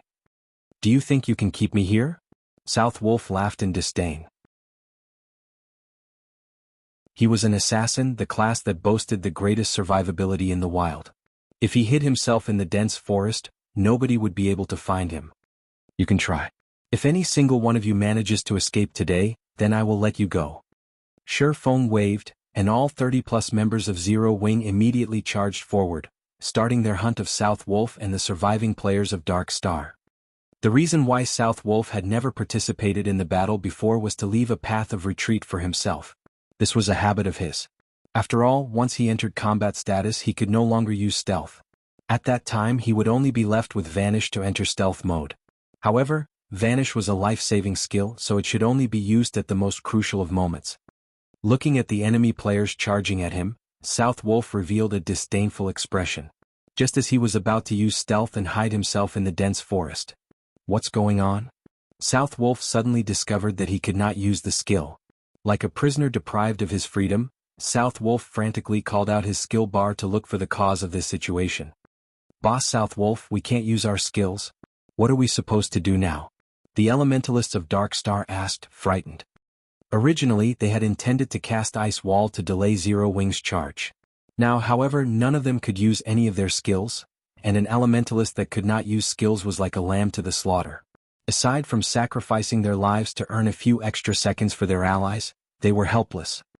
Run first, talk later. South Wolf was confused about this situation as well, and he suspected that something must have gone wrong with the system. Since none of them could use skills, they could only rely on their 2 feet to escape. As an assassin, South Wolf had great confidence in his own speed. However, just as he was turning to escape, he suddenly discovered that his movement speed had been greatly reduced. Everyone else from Dark Star faced a similar situation as well. Just what is going on? South Wolf started panicking as the players of Zero Wing raced closer and closer to them. However, he was simply helpless in the situation. In the next moment, South Wolf noticed a black figure dashing past Cola and the others. Like a mad gale, the figure instantly caught up with the escaping players of Dark Star. This person was none other than Feng himself. At present, Feng's agility exceeded 240 points, and there were also the bonuses provided by the equipment he wore. In terms of movement speed, Feng was definitely ranked at the apex of Starmoon Kingdom. Feng used silent steps and appeared behind South Wolf like a ghost. He then said softly, "I've already said that you can't escape." Previously, while Feng was conversing with South Wolf, he had secretly switched the aura of fire on the 7 luminaries ring to the aura of time. Meanwhile, the aura of time reduced the movement speed and attack speed of enemies within a 100-yard radius by 20%, and increased the cooldown of their skills by 20%. When its activatable skill, Absolute Time, was used, it would even prevent enemies within a range of 50 by 50 yards from using any skills or tools for 20 seconds. After Feng used Absolute Time to envelope this entire area, everybody from Dark Star could not use any skills or tools for 20 seconds. Dark Star's current surviving members mostly consisted of mages and healers, so this restriction had truly rendered them completely helpless. One could say that the moment South Wolf's team stepped into this region of the Silverleaf Forest, their lives passed into Feng's hands. Just what did he do? South Wolf's heart was filled with shock when he noticed Feng appearing behind him. Before South Wolf could even ponder on the subject, Feng's abyssal blade had already left its scabbard. Countless silver lights pierced the numerous vital points on South Wolf's body. South Wolf had only leather armor, so every one of Feng's attacks managed to cause over -500 damage, while critical hits dealt over -1000 damage. On the other hand, the mysterious iron-ranked chest piece South Wolf wore was like a piece of tofu. Not only was it easily pierced by Feng's abyssal blade, each attack it received greatly diminished the armor's durability. Just 3 strikes had nearly reduced it to scrap already. Feng's attacks were lightning fast, and he had brandished his sword 8 times in a single series. By the time South Wolf had recovered from shock, his 2000+ HP was completely gone. Suddenly, South Wolf's field of vision turned gray, while his body fell to the ground involuntarily. Even as he died, shock and confusion still filled his face. As South Wolf had not participated in any of the battles so far, his name remained white all this time. After he died, only one piece of equipment dropped by his body. He also lost only a single level. However, were Feng's attacks as simple as they looked? The reason why Feng had chosen not to use any skills, and had instead carried out only normal attacks, was to destroy the equipment on South Wolf's body. When South Wolf died, nearly half of the equipment on his body had already turned to scrap. Now that he had dropped yet another piece of equipment, he had definitely suffered heavy losses.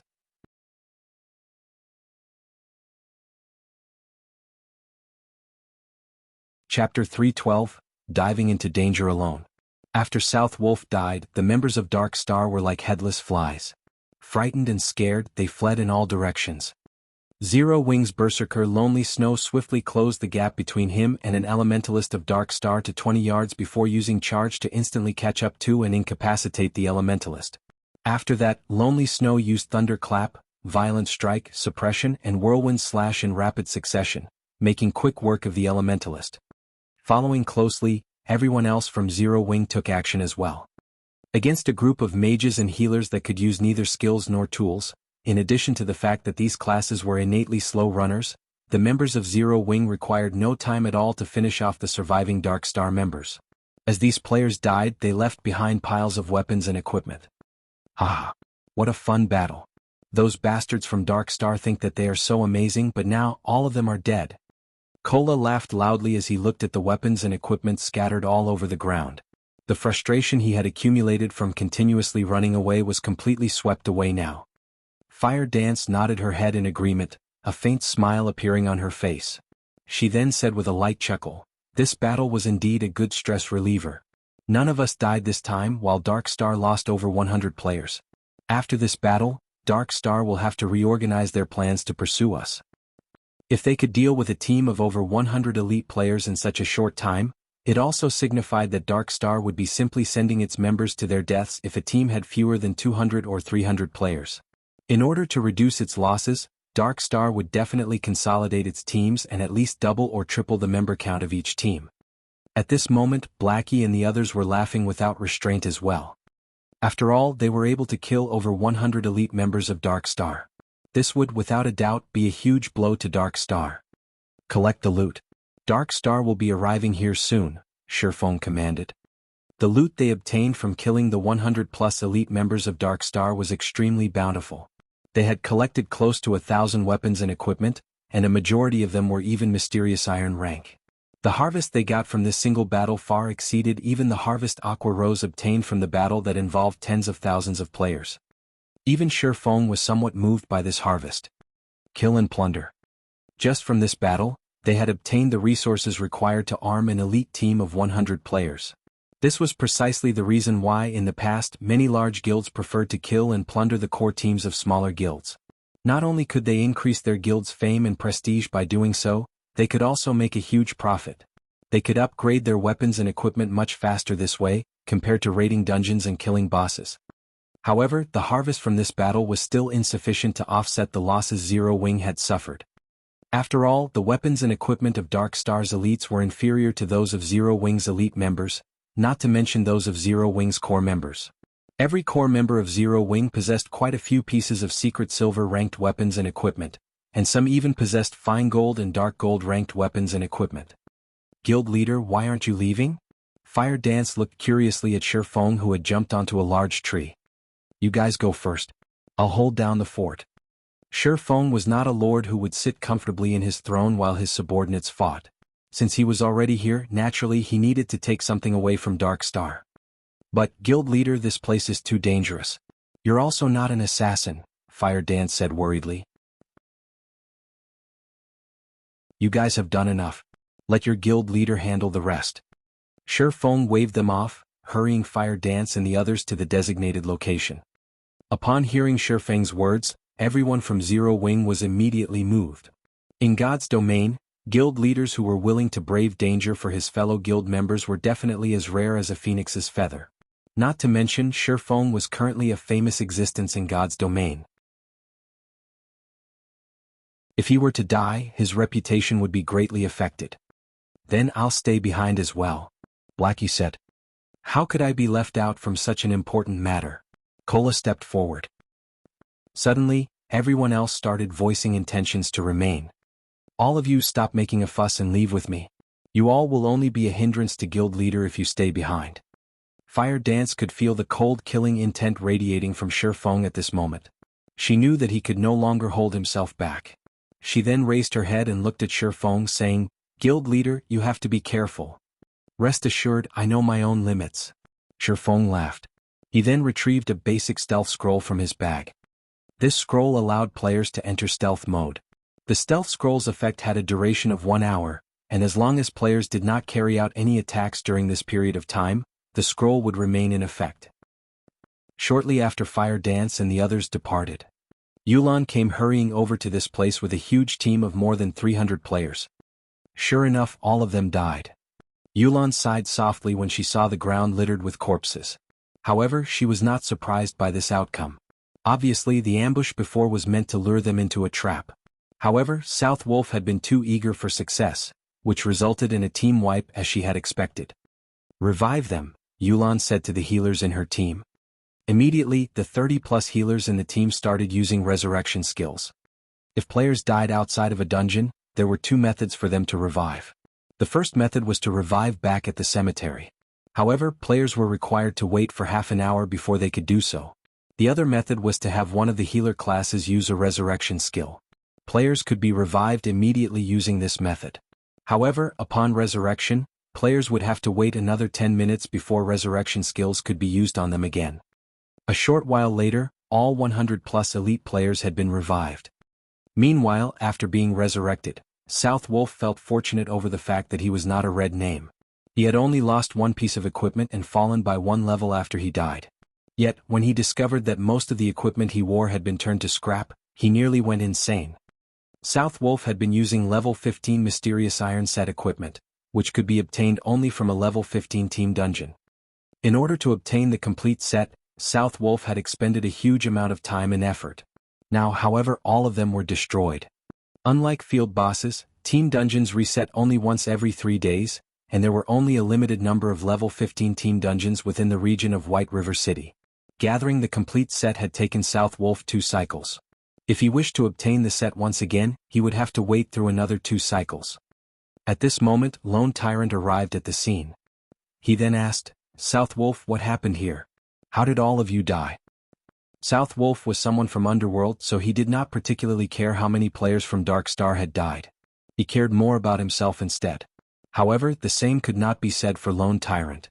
The strength of Dark Star determined his future as its guild leader. Now, more than 100 elites from his guild had died for no reason.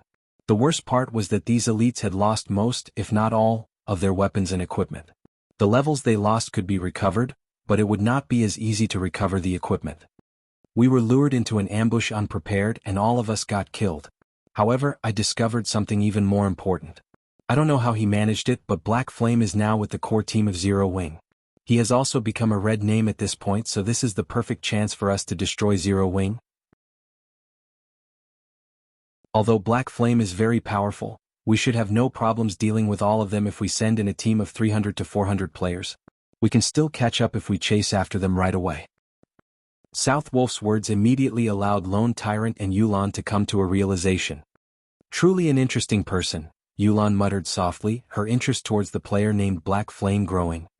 As for Lone Tyrant, his expression turned grim upon receiving this piece of information. Obviously, with Black Flame commanding Zero Wing's core team, their combat power had increased to frightening heights. Also, from South Wolf's description of the one-sided battle that took place before, Lone Tyrant also learned that Black Flame was a great expert. Not only did Black Flame possess extraordinary combat power, he also possessed a strategic level skill. A team of 100 elite players would definitely be insufficient to deal with him. Hence, they needed to rearrange their team compositions. Each team now had to have 200 players at the very least. Otherwise, they would only suffice as cannon fodder. Black Flame, you've actually dared show yourself here. Since you've come seeking your own death, don't even think about leaving this place alive today. Lone Tyrant revealed a sinister expression. He inwardly mocked Feng for his foolish actions. In order to save Zero Wing's core team, Feng had actually disregarded the dangers and barged into Lone Tyrant's domain. Feng must not know how to write the word death.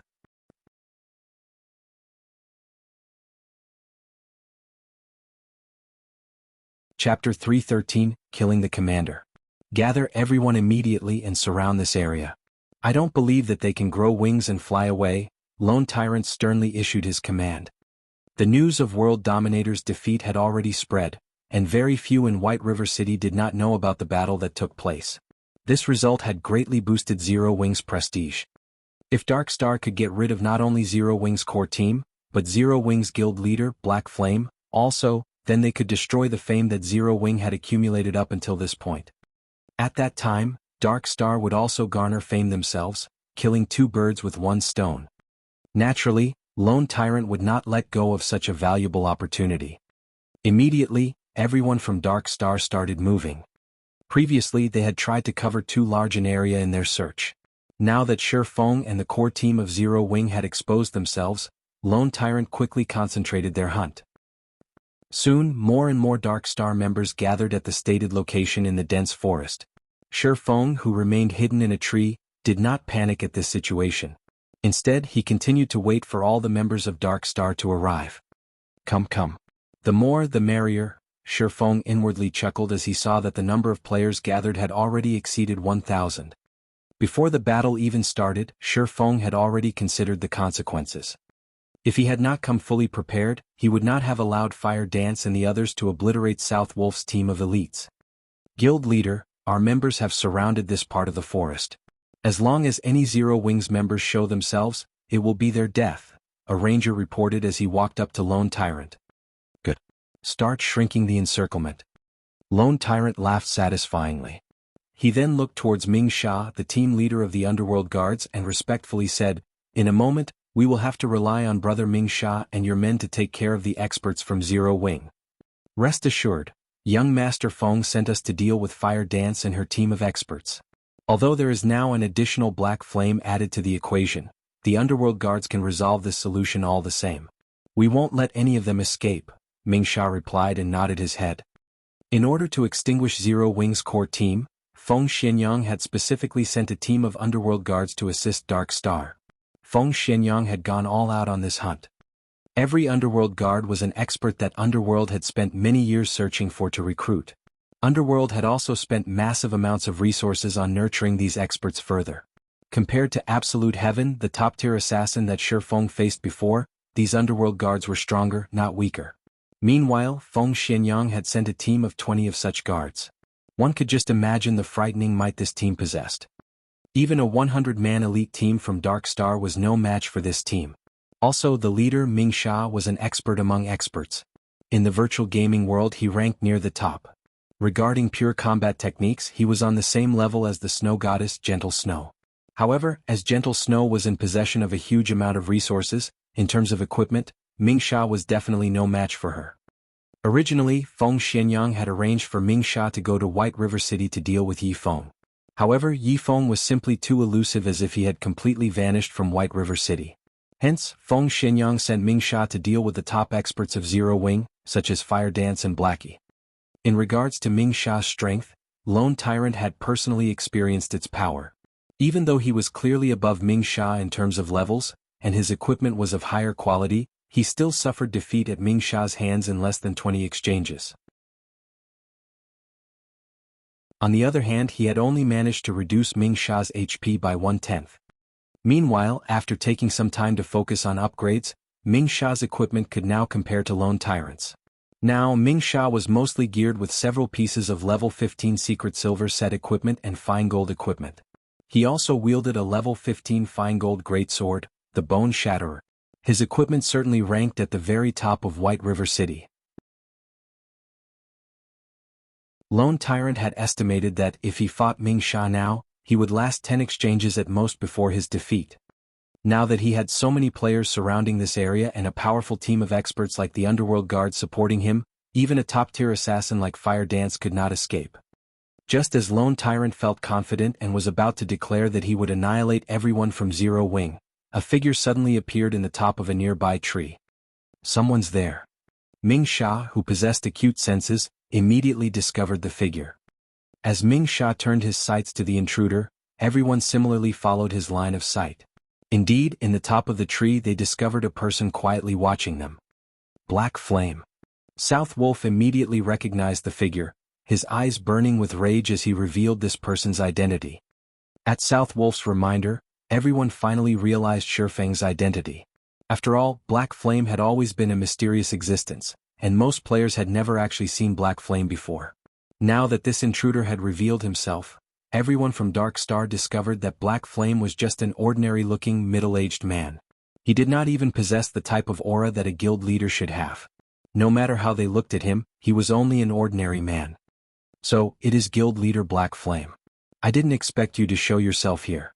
Since you have refused to walk the path towards heaven and have instead barged your way down to hell, today will be the day that you die. Lone Tyrant laughed coldly. He then commanded, everyone kill him. Immediately, over 1,000 players from Dark Star surrounded and charged at Shi Feng.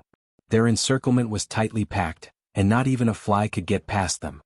Faced with over 1,000 players charging at him, Shi Feng did not panic in the slightest.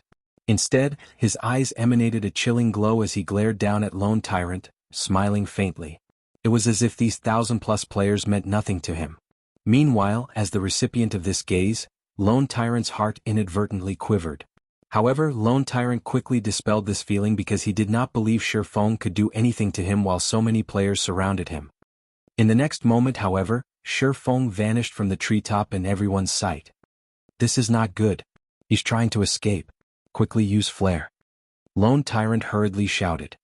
The Rangers quickly used flare upon receiving Lone Tyrant's command, brightly illuminating the surrounding area. Within the effective range of flare, all stealth-type skills would lose their effects. Yet even after tens of flares had been launched, Shi Feng's figure still could not be found.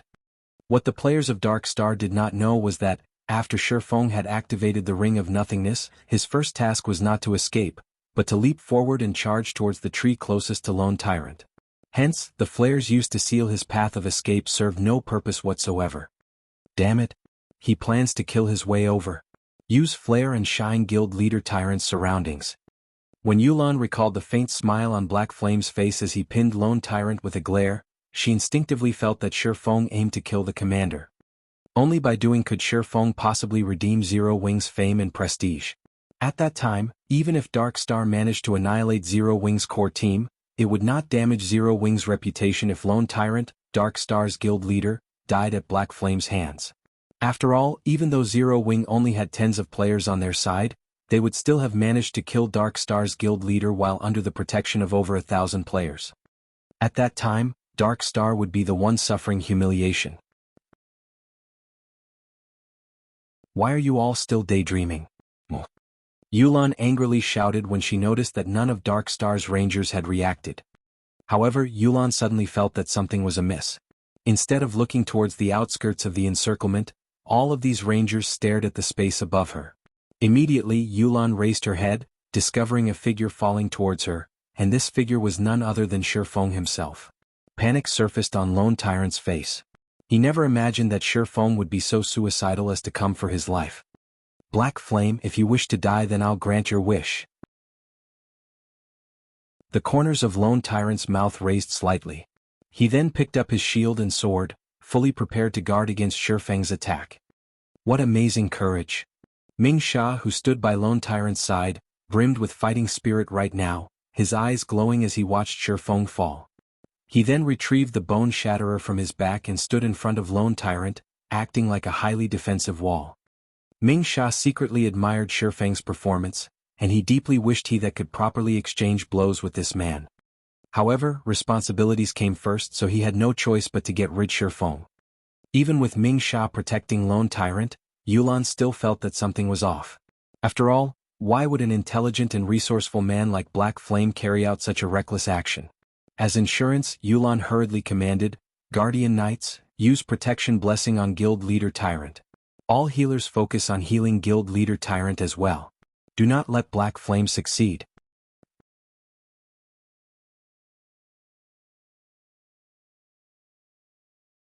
Chapter 314, True Expert. When Feng landed soundlessly on the ground, he was only 20 yards away from Lone Tyrant. In the next moment, sacred heals graced Lone Tyrant, one after another. Lone Tyrant was one of the top 10 players on the ranking list of White River City. He was one of the apex MTs throughout White River City as well. Although he was only level 21 at the moment, he had over 3,700 HP, and he was not much weaker than Cola. With high HP and defense, physical damage classes such as Assassins, Berserkers, Swordsmen, and Rangers would find it extremely difficult to kill Lone Tyrant. Not to mention, Lone Tyrant now had a large team of healers keeping him alive. Moreover, there was also the great expert, Ming Sha, currently guarding him. Hence, Yulan was greatly confused as she watched Feng's foolish actions. Let me see what you are made of. Ming Sha smiled at the oncoming Feng, and at the same time, he lifted the Bone Shatterer and slashed it down at his enemy. The Bone Shatterer was a massive greatsword, yet Ming Sha wielded it nimbly and accurately. In a single strike, he had completely sealed off Feng's path of advance. At this moment, the surrounding melee players of Dark Star charged at Feng, intending to make mincemeat of him. Meanwhile, the mages standing a short distance away also started casting their spells. As long as Ming Sha managed to delay Feng for a few more seconds, Feng would receive the bombardment of hundreds of spells. Even Zero Wing's chief MT, the Guardian Knight Cola, would lose his life if he received so many spells, not to mention a swordsman like Feng. Yet, as if he did not see these mages readying their attacks, Feng continued to charge forward, showing no intentions of slowing. Just as Ming Sha's second strike was about to land on Feng's body, however, Feng's entire person disappeared. Subsequently, Ming Sha's Bone Shatterer struck only air, generating a powerful gust of wind. The elementalists, cursemancers, summoners, and all other ranged classes that were about to launch their attacks also interrupted their chanting after they lost sight of their target. Where is he? When Ming Sha failed to find Feng in front of him, he could not help but examine his surroundings. Suddenly Ming Sha felt a chilling intent coming from behind him. Spinning around, he discovered that, just like a ghost, Feng had soundlessly appeared behind Lone Tyrant. If not for his acute senses, he would not have detected Feng's presence at all. After Feng used silent steps to appear behind Lone Tyrant, he immediately activated Absolute Time. With himself as the center point, all enemies within a 50-yard radius were now unable to use any skills or tools. Feng then brandished the Abyssal Blade, casting Abyssal Bind on Lone Tyrant. Meanwhile, Lone Tyrant only felt a cold wind blowing on his back. Only after Feng started brandishing the Abyssal Blade did Lone Tyrant notice that someone stood behind him. Horrified, Lone Tyrant hurriedly leaped forward, hoping to dodge the attack aimed at his back. As insurance, Lone Tyrant even intended to cast Protection Blessing on himself. However, Feng was simply too fast. He had activated Absolute Time and Abyssal Bind almost simultaneously. Discovering that he could not activate Protection Blessing, Lone Tyrant's heart grew extremely anxious.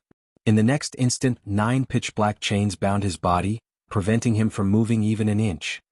Meanwhile, the healers standing in the distance could only watch this scene play out.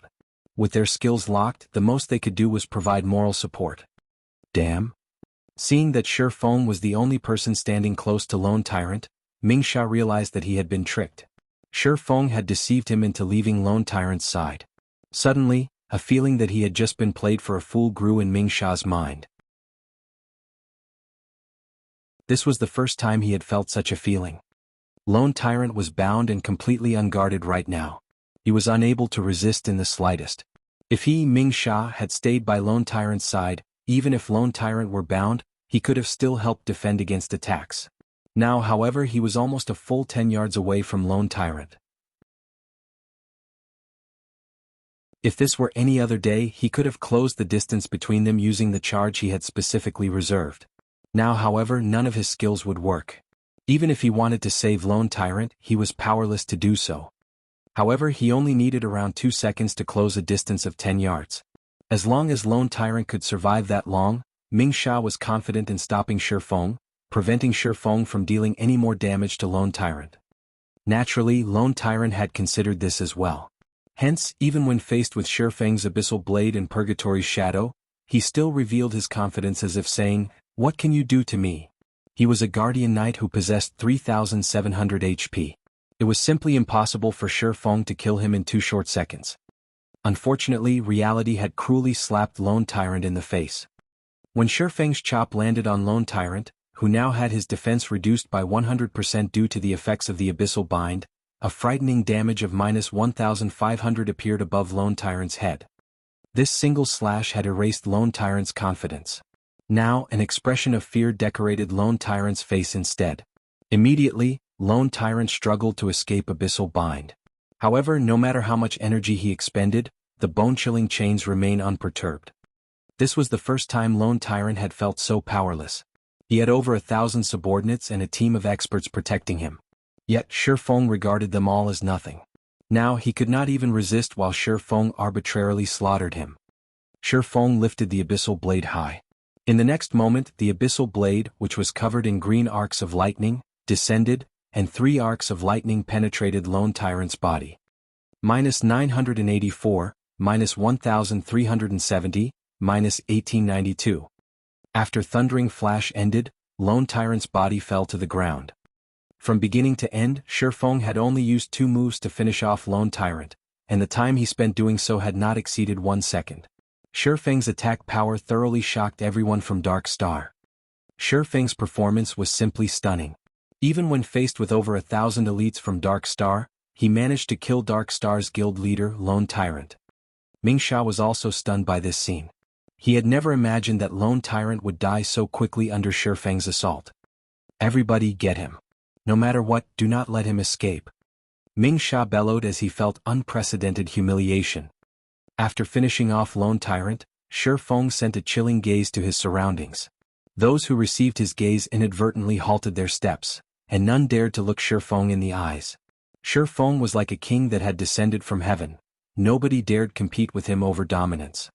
Faced with Ming Sha's glare, Feng simply raised his index finger at Ming Sha. He then made a hooking motion with his finger and softly chuckled. Ming Sha's rage burned even brighter after receiving such a blatant provocation. Immediately he lifted his great sword and charged at his opponent. In reply to Ming Sha's actions, Feng gently waved the abyssal blade as he walked forward. Feng had the presence of a king facing an ant's challenge, his mind appearing completely at ease. When the two swords collided, sparks flew. The impact of the attack forced Ming Sha to retreat multiple steps before he could stabilize himself. Feng, however, had not moved an inch. The gap in strength between the two was clear at a glance. Giving Ming Sha no time, Feng instantly charged forward and brandished his sword. 1 slash, 2 slashes, 3 slashes. Feng's attacks were like a violent gale. Ming Sha desperately dodged and blocked the onslaught. However, each time Ming Sha was knocked back, it was very difficult for him to stabilize his form. After receiving over a dozen attacks, Ming Sha finally failed to block an attack. He received a hit to his abdomen, and the blow sent him flying. However, Feng was not done. Feng's feet suddenly exerted an explosive force, creating a deep pit in the ground as his body shot towards Ming Sha like an artillery shell. While his body remained in midair, Ming Sha was unable to exert any force to retaliate or dodge. The moment Feng shot past Ming Sha, he brandished his swords multiple times. Each and every attack struck Ming Sha's vital points, all of them causing over -600 damage. In the blink of an eye, Ming Sha's life was no more. The scene dumbfounded the audience from Dark Star. What they had witnessed was simply Feng flying past Ming Sha, followed by silvery sword streaks wrapping around Ming Sha's body. By the time Feng passed Ming Sha's body, Ming Sha was already dead. Meanwhile, after Feng dove into the dense forest with a few leaps, his figure completely vanished. At this time, some of Dark Star's members finally responded and rushed in the direction Feng had disappeared. "Yulan, do we chase after him?" South Wolf worriedly asked as he looked to Yulan. South Wolf was very clear about just how powerful Ming Sha was. Yet, such a powerful expert still died at Feng's hands. Moreover, from beginning to end, Feng had not used any skills in the exchange with Ming Sha. He relied purely on techniques to kill his opponent. This was something that South Wolf had never dared to imagine possible in the past. Now, however, South Wolf finally realized what a true expert was. Yulan shook her head and released a soft sigh, saying, "No. If Black Flame possesses such strength, even if we chase after him, what can we actually do to him? Not to mention our speed can't compare to his at all. We should save our energy and give up." First, he had killed Lone Tyrant, Dark Star's guild leader, amidst an army of thousands. Next, while he was escaping, he managed to kill an expert like Ming Sha. This time, Dark Star had truly lost all dignity. Even if Dark Star managed to exterminate Zero Wing's core team at a later date, it would only add on to the gossip about Dark Star. This time, Dark Star had truly suffered a defeat.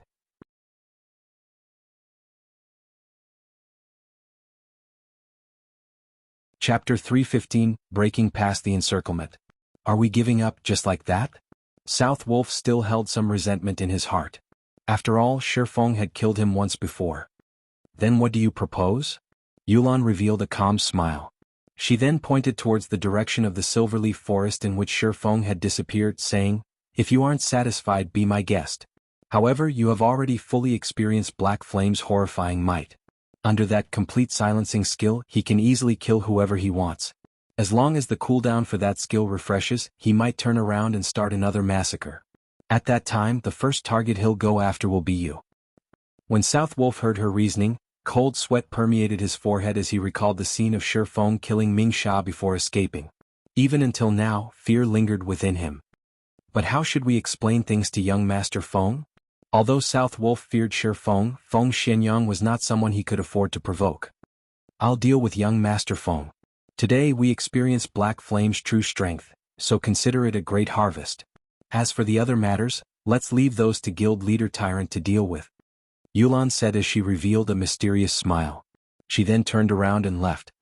Feeling helpless, South Wolf sighed and departed with Yulan. Now that both Lone Tyrant and Ming Sha had died, what could he, South Wolf, possibly do? Moreover, his main task for today was to show Yulan around the guild and allow her to assess the situation at Dark Star. Hunting Zero Wing was a side task. At a lake nestled in the Silverleaf Forest, Fire Dance and the other core members of Zero Wing had been waiting for a long time now. However, even after so much time had passed, Feng had yet to show up, causing them all to grow slightly anxious. Sister Fire Dance, guild leader, still hasn't shown up yet. Why don't we check on him? One of the 5 demon generals, the assassin Flying Shadow, asked. In the past, Flying Shadow had been a solitary person. However, his strength could rank at the very top of Shadow. Although he had not performed any outstanding feats during the early stages of the game, he had not performed badly either. In general, he had been an average player. In this life, however, after Feng recruited him into the Zero Wing workshop, he immediately assigned him to Zero Wing's core team. Many in the guild had initially voiced their opinions against this matter. However, as time slowly passed, everyone finally realized that Feng's decision was still as impeccable as always. It was not something the likes of them could hope to compare to. Within the Zero Wing's core team, Fire Dance had always been the publicly acknowledged number 1 assassin of Zero Wing. Meanwhile, the position of number 2 assassin had been undetermined. However, after Flying Shadow joined the guild, his techniques rose rapidly with each passing battle and friendly competition. Very quickly, everyone began to acknowledge him, and now he was considered the most powerful assassin in Zero Wing after Fire Dance. No. Since guild leader has chosen to stay behind, he obviously is confident of obtaining victory. We will only be a hindrance if we try to help. Fire Dance shook her head and rejected Flying Shadow's proposal. In reality, however, she was also worried about Feng. At this moment, a black figure pierced through the brush, landing by the lakeside soundlessly. Before anyone noticed, this black figure had arrived before them. Fire Dance and Violet Cloud were the first to detect this figure's presence. Instinctively, Fire Dance retrieved the daggers from her waist, preparing to meet with a great enemy. Soon after, everyone else discovered the presence of this newcomer as well, and they too promptly readied their weapons. Although they could not see this black figure's appearance clearly, the pressure the figure emitted was no less than a lord-ranked boss. Guild leader. Fire Dance quickly recognized Feng's appearance, and she was greatly shocked when she felt his aura. Previously, as they had been in a hurry to escape, she had not noticed Feng's change. Now that she confronted Feng face to face, she suddenly realized that Feng's strength had greatly improved. Right now, even she could not determine exactly how powerful Feng was. It was especially true for the sharp and frightening aura he emanated. It seems that all of you have improved greatly recently. You actually managed to discover me so quickly. Feng examined his guild members and revealed a satisfied smile. Battles in God's domain were unlike any other virtual reality game. The improvement of a person's strength was not limited to techniques and equipment.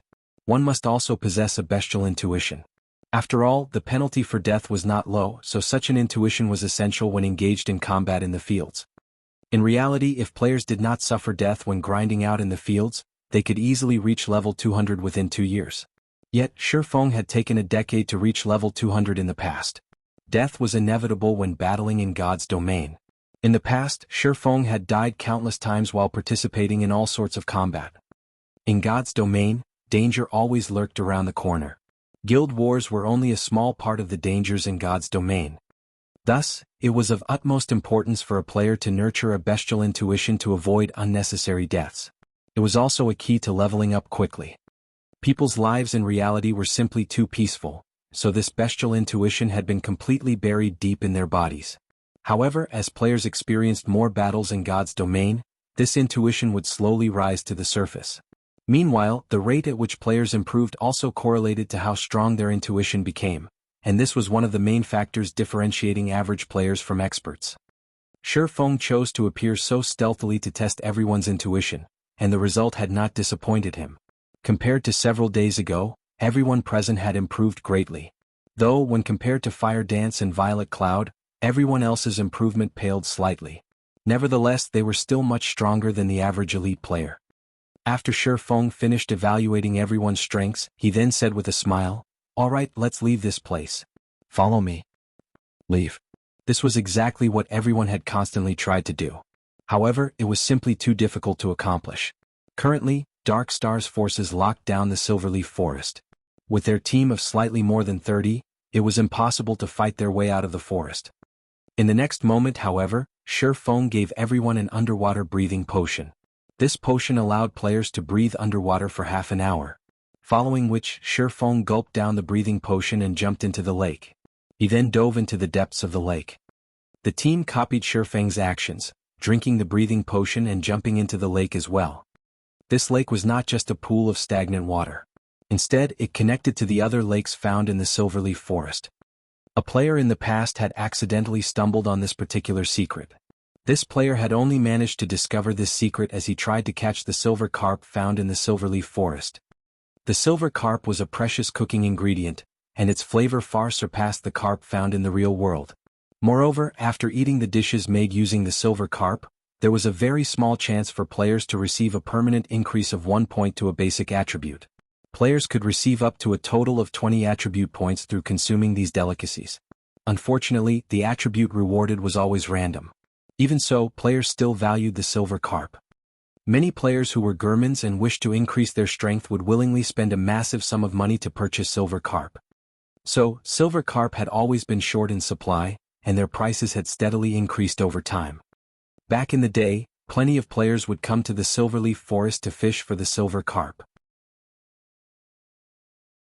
There was also no lack of bloodbaths due to competition over these silver carp as well. Feng led everyone through one underwater tunnel after another, gradually distancing themselves from Dark Star's encirclement. However, Dark Star still held Silverleaf Forest's exits. So, it was impossible for them to depart from the forest safely. A guild war order could seal an area for 24 hours. During this period, no one could use return scrolls in this area. In addition, if enemy guild members logged out of the game while in this area, they would receive very harsh punishment. This punishment was far more severe than even the penalty for death, as it was meant to prevent players from abusing this method to avoid the war. However, guild war orders had a cooldown time of 2 natural days. In God's domain, that would be 96 hours.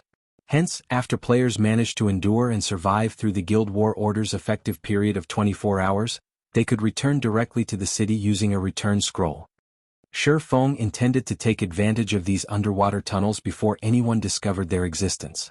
By doing so, they could escape Dark Star's surveillance and wait out the seal of the Guild War Order. Dark Star had a lot of members inside the Silverleaf Forest.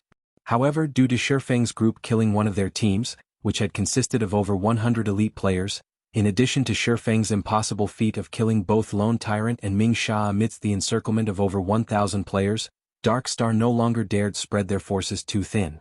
They even called for more reinforcements to the Silverleaf Forest. Yet, even after thoroughly searching the area where the previous battle took place, they still could not manage to locate any traces of Feng and the others. Time passed little by little. After his resurrection, Lone Tyrant was like a madman as he sent out all members of Dark Star to hunt Feng's team in the Silverleaf Forest. His insanity also attracted the attention of the players in White River City.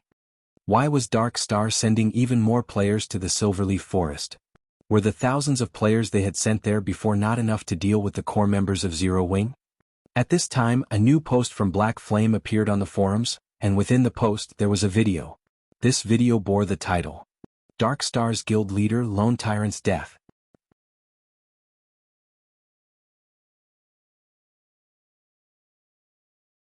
Chapter 316, Shocking Star Moon. The confrontation between Dark Star and Zero Wing had already become explosively popular on the forums. Previously, using the name Black Flame, Feng had declared that he would exact vengeance against Dark Star. In response, those who knew of Dark Star's strength were not optimistic about Zero Wing's chances of success. After all, everyone knew that Zero Wing had only recently established. It did not possess a significant background. However, Zero Wing was still the first guild in Starmoon Kingdom to possess a guild residence, so most considered it to have great potential. If it spent a few more months developing, it might become an existence that surpassed even Dark Star. At the moment, though, it was simply too early for Zero Wing to go against Dark Star. Yet, sometime later, such remarks about Zero Wing completely disappeared. World Dominator's veteran first-rate guild had actually suffered defeat. Moreover, the guild had been eliminated from the competition for dominance over White River City. Zero Wing had played a significant role in achieving this feat, so it was apparent that Zero Wing was not as weak as everyone had imagined. Hence, the moment the video of Feng killing Dark Star's guild leader, Lone Tyrant, uploaded, its popularity instantly grew. In particular, the scene where Feng indifferently faced off against an army of over 1,000 elites and managed to kill Lone Tyrant by himself garnered huge amounts of attention.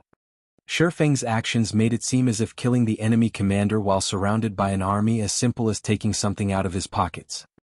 A scene that was only possible in storybooks had actually occurred in reality. In the face of Feng, the guild leader of Dark Star was like a little kid. Even as Lone Tyrant died, he had not offered the least bit of resistance.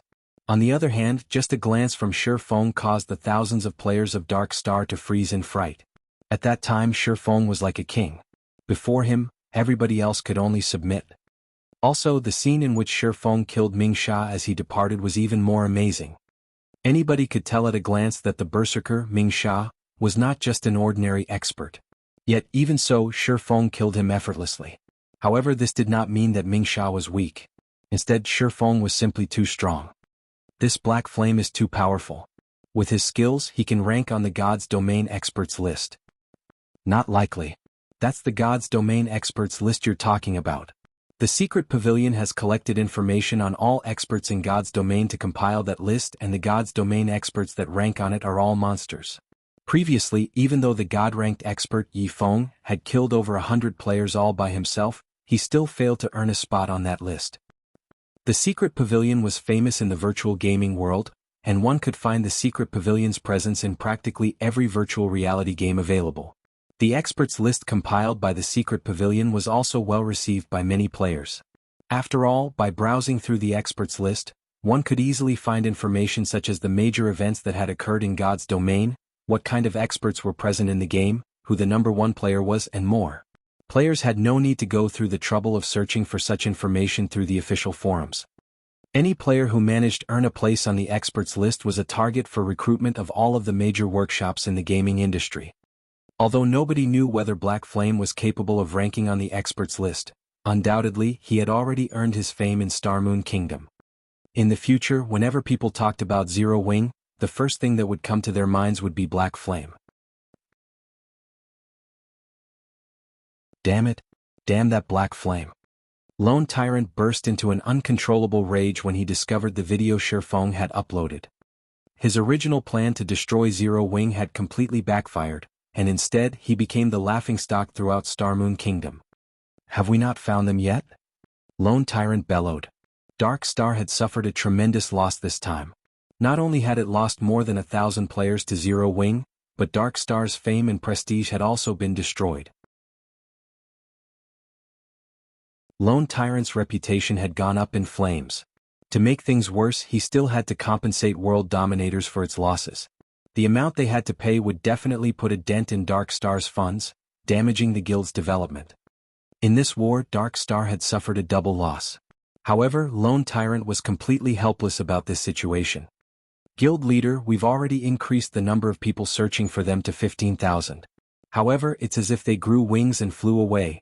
Even after rummaging through the entire Silverleaf Forest, we still can't find any traces of Zero Wing. I suspect that they have long since left the forest. Otherwise, if Black Flame and the core members of Zero Wing were still here, Zero Wing's and Ouroboros' forces would have carved a path of blood into this forest by now. They wouldn't have dispersed and went on to do their own things. Lone Tyrant's confidant explained slowly. Before, Lone Tyrant's anger had blinded him, so he had not considered this. However, now that he thought it through, it was as his confidant said. If Black Flame, Zero Wing's guild leader, were still trapped deep in his enemy's territory, how could the other members of his guild possibly sit and do nothing? They would have charged forward in desperation. If Zero Wing had joined hands with Ouroboros, based on Dark Star's strength, Dark Star would have no choice but to back off. Yet Zero Wing had not done so. Even the reinforcements Lone Tyrant had called in from White River City received no obstruction whatsoever from the other guild. Based on Zero Wing's inaction, one could conclude that Black Flame had indeed already left the Silverleaf Forest. Damn that Black Flame. We've wasted so much time and manpower. Lone Tyrant's eyes burned with anger. However, he was simply helpless against Zero Wing. It was no longer possible to deal with their enemy now. Previously, he had the help of World Dominators to hinder Ouroboros. Now that World Dominators was out of the competition, if Dark Star wished to deal with Zero Wing, it would have to fight both Zero Wing and Ouroboros simultaneously. Even with Underworld support, it was still not an opponent for these two guilds. Suddenly, Lone Tyrant seemed to age by several years.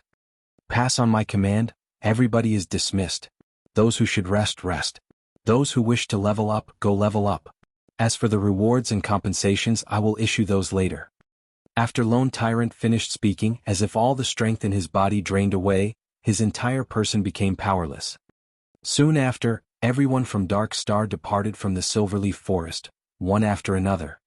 As for the seal of Guild War Order, that too had dissipated. When the thousands of players from Dark Star hunted Feng's group, having nothing better to do, Feng and the others had spent their time searching for silver carp at a lake. Currently, nobody that knew how precious silver carp were. Moreover, now that the underwater areas of the Silverleaf Forest had yet to develop, one could find a large number of silver carp in the lakes in the area. Even in the very beginning, each silver carp sold for 20 silver coins. Presently, 20 silver was worth 3,000 credits. It could compare to the monthly salaries of white-collared workers. By the time everybody discovered the silver carp's value, its price had soared from the initial 20 silver coins to 2 gold coins. To an average player, such an amount was a fortune. During the several hours Dark Star had hunted them, Feng and the others had managed to catch over 20 silver carp. They even discovered multiple treasure chests. Although they were only bronze and mysterious iron rank, it was still a considerable harvest. Guild leader, as you predicted, Dark Star has released the seal on the Silverleaf Forest, Fire Dance reported excitedly. Although everything had gone according to Feng's plan, when everyone witnessed the area seal lifting so quickly, they could not help their astonishment. It was as if everything was within Feng's grasp. That's that. However, we are now red players. If we aren't nobles of White River City, we won't have any way to enter the city safely.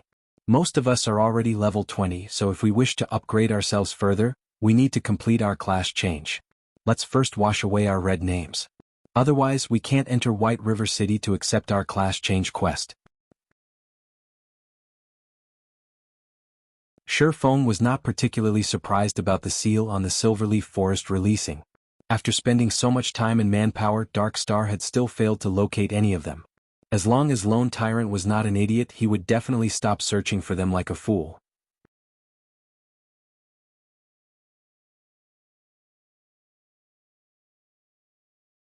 Chapter 317 Town Capture. Guild Leader, our names are as red as blood right now. Most of us have killed more than 10 people, while Blackie and I have killed more than 100 each. We'll need to waste a lot of time to cleanse our red names completely. By the time we do, most of the players from the other guilds will have already reached level 20, Fire Dance said as she smiled bitterly. If a player wished to remove their status as a red name, they needed to remove the crime value they had accumulated. One of the most common ways to get rid of crime value was to wait, as a player's crime value decreased over time. However, if one's crime value was excessively high, they needed to punish evil and promote righteousness. However, although killing NPCs such as villains, criminals, and bandits would significantly reduce a player's crime value, there was no other benefit for doing so. Killing these NPCs would not provide players with any additional rewards or EXP. Moreover, these NPCs were very few and usually scattered all over God's domain. It would be fine if players hunted for these NPCs by themselves, but hunting as a group would be time-consuming and inefficient. Indeed. Let's forget about cleansing your red names for now. We'll raise our White River City reputation.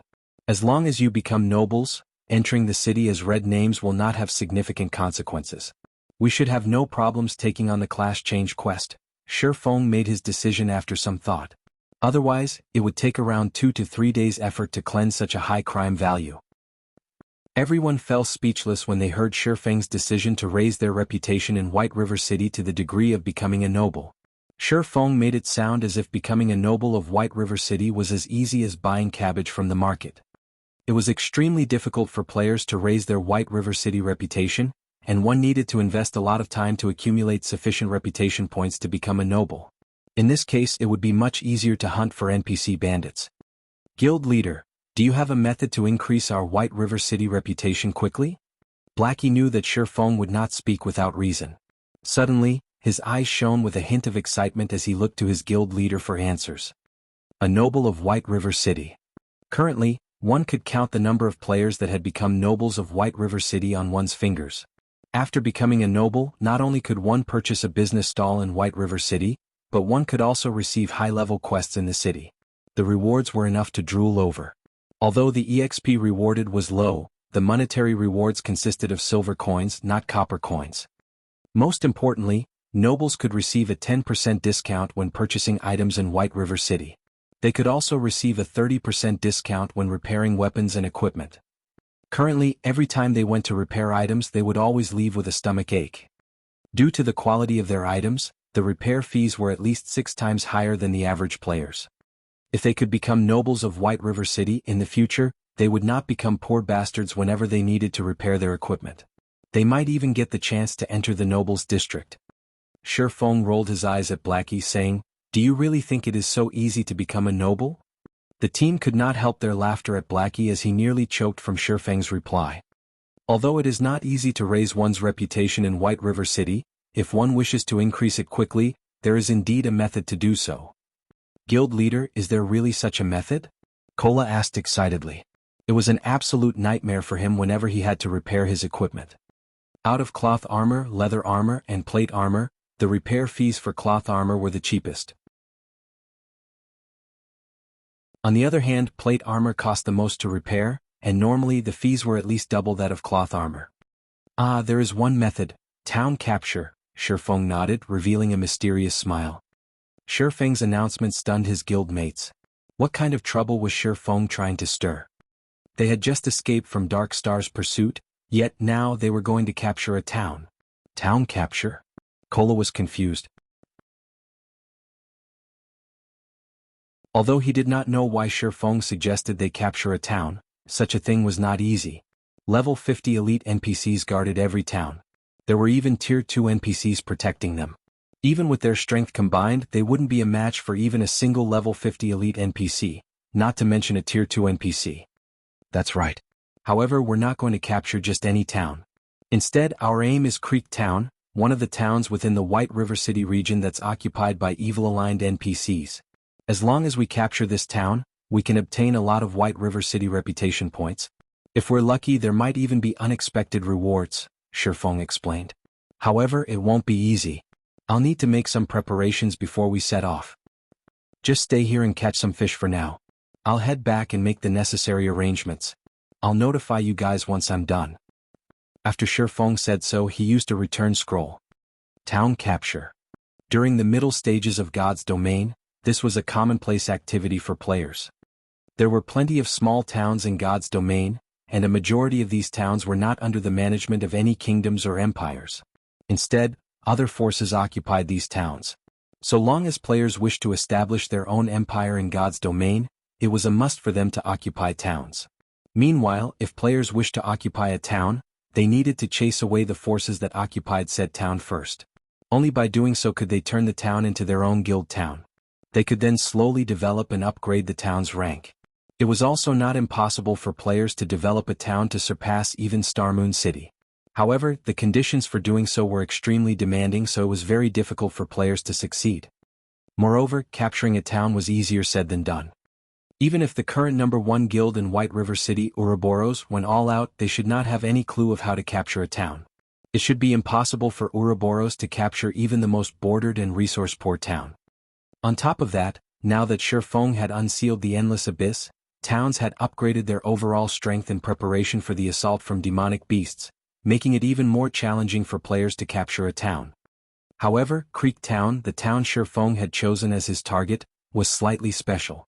There was a hidden quest in White River City that would greatly reduce the overall strength of Creek Town. If the town were weakened, capture would become far easier. However, in order to accept this hidden quest, at the very minimum, one must first become a Viscount of White River City. Fortunately, Feng just happened to be just that. After Feng returned to White River City, he suddenly became the focus of the entire city. Any players who saw him immediately began whispering to companions or strangers by their sides. Feng was a celebrity right now, and everyone in White River City knew about him. Although part of the reason why Feng attracted so much attention was due to his blood-red name, the actual cause for his fame was due to the name Black Flame. The video of the battle in the Silverleaf Forest was extremely exciting. The scene where Feng had leaped high into the air to finish off Ming Sha was particularly unforgettable. Countless players had tried to mimic Feng's actions. Unfortunately, average players could, at most, jump 2 to 3 meters high. Compared to Feng, who had managed to reach a height of 8 meters, the gap between them was simply too massive. Moreover, Feng had brandished his sword 6 times while in mid-air, and every strike accurately landed on Ming Sha's vital points. Through their attempts to mimic Feng's actions, everyone's admiration for him grew. Everyone knew that a player's basic attributes determined the gap between them and others. Only after making a comparison did they know just how wide the gap was between them and Feng. Guild Leader Black Flame. When will Zero Wing hold another mass recruitment? I've been waiting to join Zero Wing for a long time now. A level 17 male swordsman asked loudly. That's right. This little girl wishes to join Zero Wing as well. Big brother Black Flame, please tell this little sister when you'll recruit again. Can be our little secret. I promise not to tell anyone. A beautiful female summoner asked sweetly. Everyone's eagerness to join Zero Wing grew greater and greater. If Zero Wing had not announced to the public that it had temporarily halted recruitment in order to fine-tune the management of the guild, the stampede of players might have trampled Zero Wing's recruitment area by now. The crowd's enthusiasm started to make even Feng grow afraid.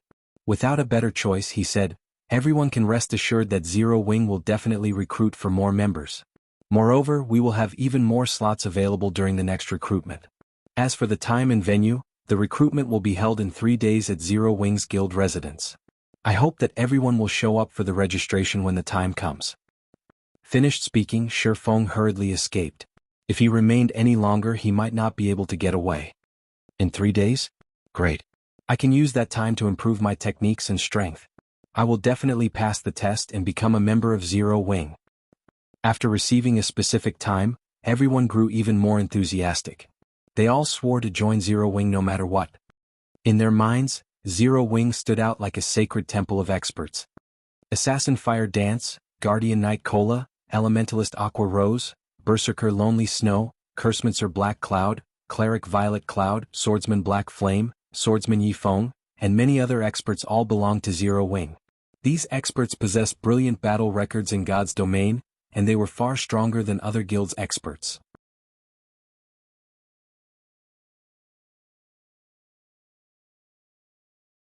Chapter 318 Bloodhand. Feng's return immediately attracted the attention of the various powers in White River City. When these powers learned about Feng's return, in addition his blood-red-colored name, they knew that Dark Star's Encirclement had failed. Dark Star had dispatched over 10,000 members during this encounter. Yet they still failed to annihilate Zero Wing's core members. This conclusion had greatly boosted Zero Wing's fame. Moreover, Lone Tyrant's death at Feng's hands had also been a huge blow to Dark Star's reputation. Excluding World Dominators, which had already been eliminated from the competition for the dominance over White River City, Dark Star's current reputation ranked at the very bottom of the top 6 guilds of White River City. As a result, many players who had originally intended to join Dark Star now had their sights on Zero Wing instead. As things stood, it was only a matter of time before Zero Wing surpassed Dark Star. After escaping the attention of the passionate players surrounding him, Feng immediately draped a black cloak over his shoulders, covering his face and hiding his name. He then hurried towards the Adventurers Association of White River City. On the way, Feng contacted Aqua Rose and had her bring around 60 core members to the Adventurers Association to meet up with him.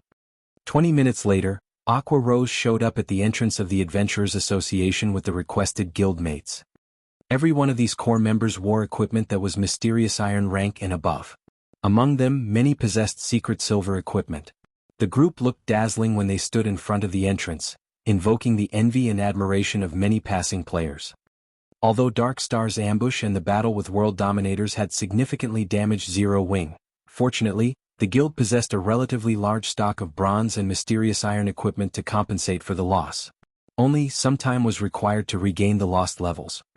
Meanwhile, Aqua Rose's group consisted of players that had been busy raiding dungeons while the guild war had taken place. They had not been able to make it in time to help. Big Sis Aqua, why do you think the guild leader called us here? A female cleric called Snow Goose asked curiously. Isn't it obvious? Dark Star caused us trouble picking a fight. Our guild leader obviously wants us here to plan our payback, a berserker said, laughing. That's great. The dungeon we raided before was too far away, so we couldn't join in the guild war. Now I'll get to teach those bastards from Dark Star a lesson." Snow Goose giggled as she waved her delicate fist around. Watching this scene, Aqua Rose could not help but laugh, saying, "Snow Goose, aren't you a little too aggressive? Although the guild leader hasn't expressed his plans for us yet, I feel that he called us here for something else. Otherwise, if we start a war against Dark Star with the few numbers we have here, we won't even fill in the gaps between their teeth. Stop guessing blindly. In any case, we'll know what he wants us to do soon enough." Hearing that their guild leader had called them here for something else, Snow Goose's mood dampened slightly. The others also revealed disappointed expressions. Feng finally arrived after Aqua Rose and the others had waited at the Adventurers Association's entrance for a short while. "Guild leader, why are you still wearing a cloak? Are we not allowed to expose ourselves in this operation? Should we leave and sneak back over here?" Aqua Rose could not help her confusion when she saw Feng hiding his face. At this moment, Feng looked like a wanted criminal who was afraid of being discovered. "I hadn't intended to use it. However, being too famous doesn't help me either. If I removed my cloak, I don't think I will get further than the front door of the Adventurers Association," Feng said, laughing bitterly. "Forget about it. Invite me to the team and let's get down to business." From Feng's brief explanation, Aqua Rose imagined the comical scene of a horde of players mobbing Feng. Involuntarily, Aqua Rose's lips hooked up into a bright smile. The dignified guild leader of Zero Wing had been fearless even against an army of thousands. Yet now he was actually afraid of his fans' enthusiasm. After Aqua Rose invited Feng to the team, she passed the team leader position to Feng. After becoming the leader of the team, Feng immediately examined everyone's level, and he could not help but feel proud at what he saw. A majority of the team was level 19, while a small portion had already reached level 20. This was unimaginable in any other guild. As the various large guilds competed over the first clear of the 3 great dungeons, naturally they would not hurry to level up. In truth, the guild's actions were similar to putting the cart before the horse. Although obtaining the first clear of the 3 great dungeons was important, God's Domain worked differently from other MMOs. If players paid too much attention to their gains and losses during the early stages of the game, they could easily miss other opportunities. Take the promotion to become a Tier 1 class for example. Level 20 dungeons specifically catered to Tier 1 classes. The only reason Fire Dance and the others had managed to clear level 20 dungeons was mainly due to the excellent equipment they possessed. Otherwise, it would have been extremely difficult to achieve such a feat. Not to mention, there were still the 50-man and 100-man level 20 large-scale team dungeons. Hence, the earlier they completed their Tier 1 promotion, the better their chances were of obtaining the first clear of the 100-man team dungeon. The only benefit of obtaining the first clear of the level 10 3 great dungeons was fame among players. By obtaining the first clear of a level 20 100-man team dungeon, however, not only could they increase their fame, but they could also encounter a great opportunity. "Let's head to the second floor," Feng said in the team chat. Normally, nobody visited the second floor of the Adventurers Association. This place did not receive individual guild players. Instead, this place was exclusive to guild teams. "Sister Aqua, why do you think the guild leader has led us here?" Snow Goose asked curiously. "I don't know." Aqua Rose shook her head. She too could not see through their guild leader, Feng. However, it was precisely because of this that she had chosen to join Zero Wing. She then continued, "However, this is where guilds come to take on large-scale quests. I wonder what kind of great quest the guild leader plans to accept?" At this time, Feng sat in front of the VIP counter. With a smile, the beautiful receptionist behind the counter asked, "Lord Viscount, how may I be of service today?" "I wish to take on a guild crusade quest," Feng requested. "Okay. However, as the Zero Wing Guild is only a 3-star guild, there are only 4 locations available for a crusade. May I know which location Lord Viscount desires?" The receptionist listed the 4 locations. They were rather remote towns, barren wastelands. However, dark forces occupied each location. Without 2,000 to 3,000 level 30 Tier 1 players, one should not even consider capturing it. Of course, this was only in the case for attacking normally. If it were a crusade, however, the difficulty of capturing the town would significantly decrease. Even so, it was still extremely difficult. If one attempted to capture these towns with only 100 players around level 20, it would be suicide. Creek Town then. Feng was very familiar with the crusade quests available in White River City. He chose Creek Town, which was occupied by the Blood Hand Association, without hesitation.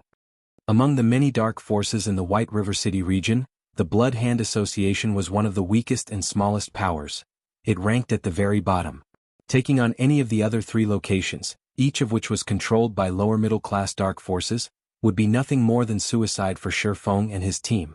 They would have no chances of successfully capturing the town at all. Okay. A 1-star crusade quest will require a deposit of 30 gold coins. If the quest is not completed within 5 days, then the deposit will not be refunded. Snow Goose, who currently stood behind Feng, widened her delicate mouth in shock when she heard the requirement of a 30 gold deposit. Just what kind of quest was this? To think that they actually needed to pay a deposit before accepting the quest. Moreover, the deposit was even 30 gold coins. Big Sis Aqua, what kind of quest is that? It actually needs 30 gold coins. Even if I sold myself, I still wouldn't earn so much money. Snow Goose said, stunned. Snow Goose's words left everyone speechless. Feng, on the other hand, merely revealed a calm smile as he paid the 30 gold coins deposit gladly. He then said in the team chat, "This is a guild crusade quest. Unless one becomes a true noble of White River City, they can't even accept such a quest. Moreover, 30 gold coins is actually very cheap." Cheap. Everyone was truly speechless this time. At this stage of the game, 30 gold coins was practically the maximum a third-rate guild would possess. If they could not complete this crusade quest, those 30 gold coins would be gone forever.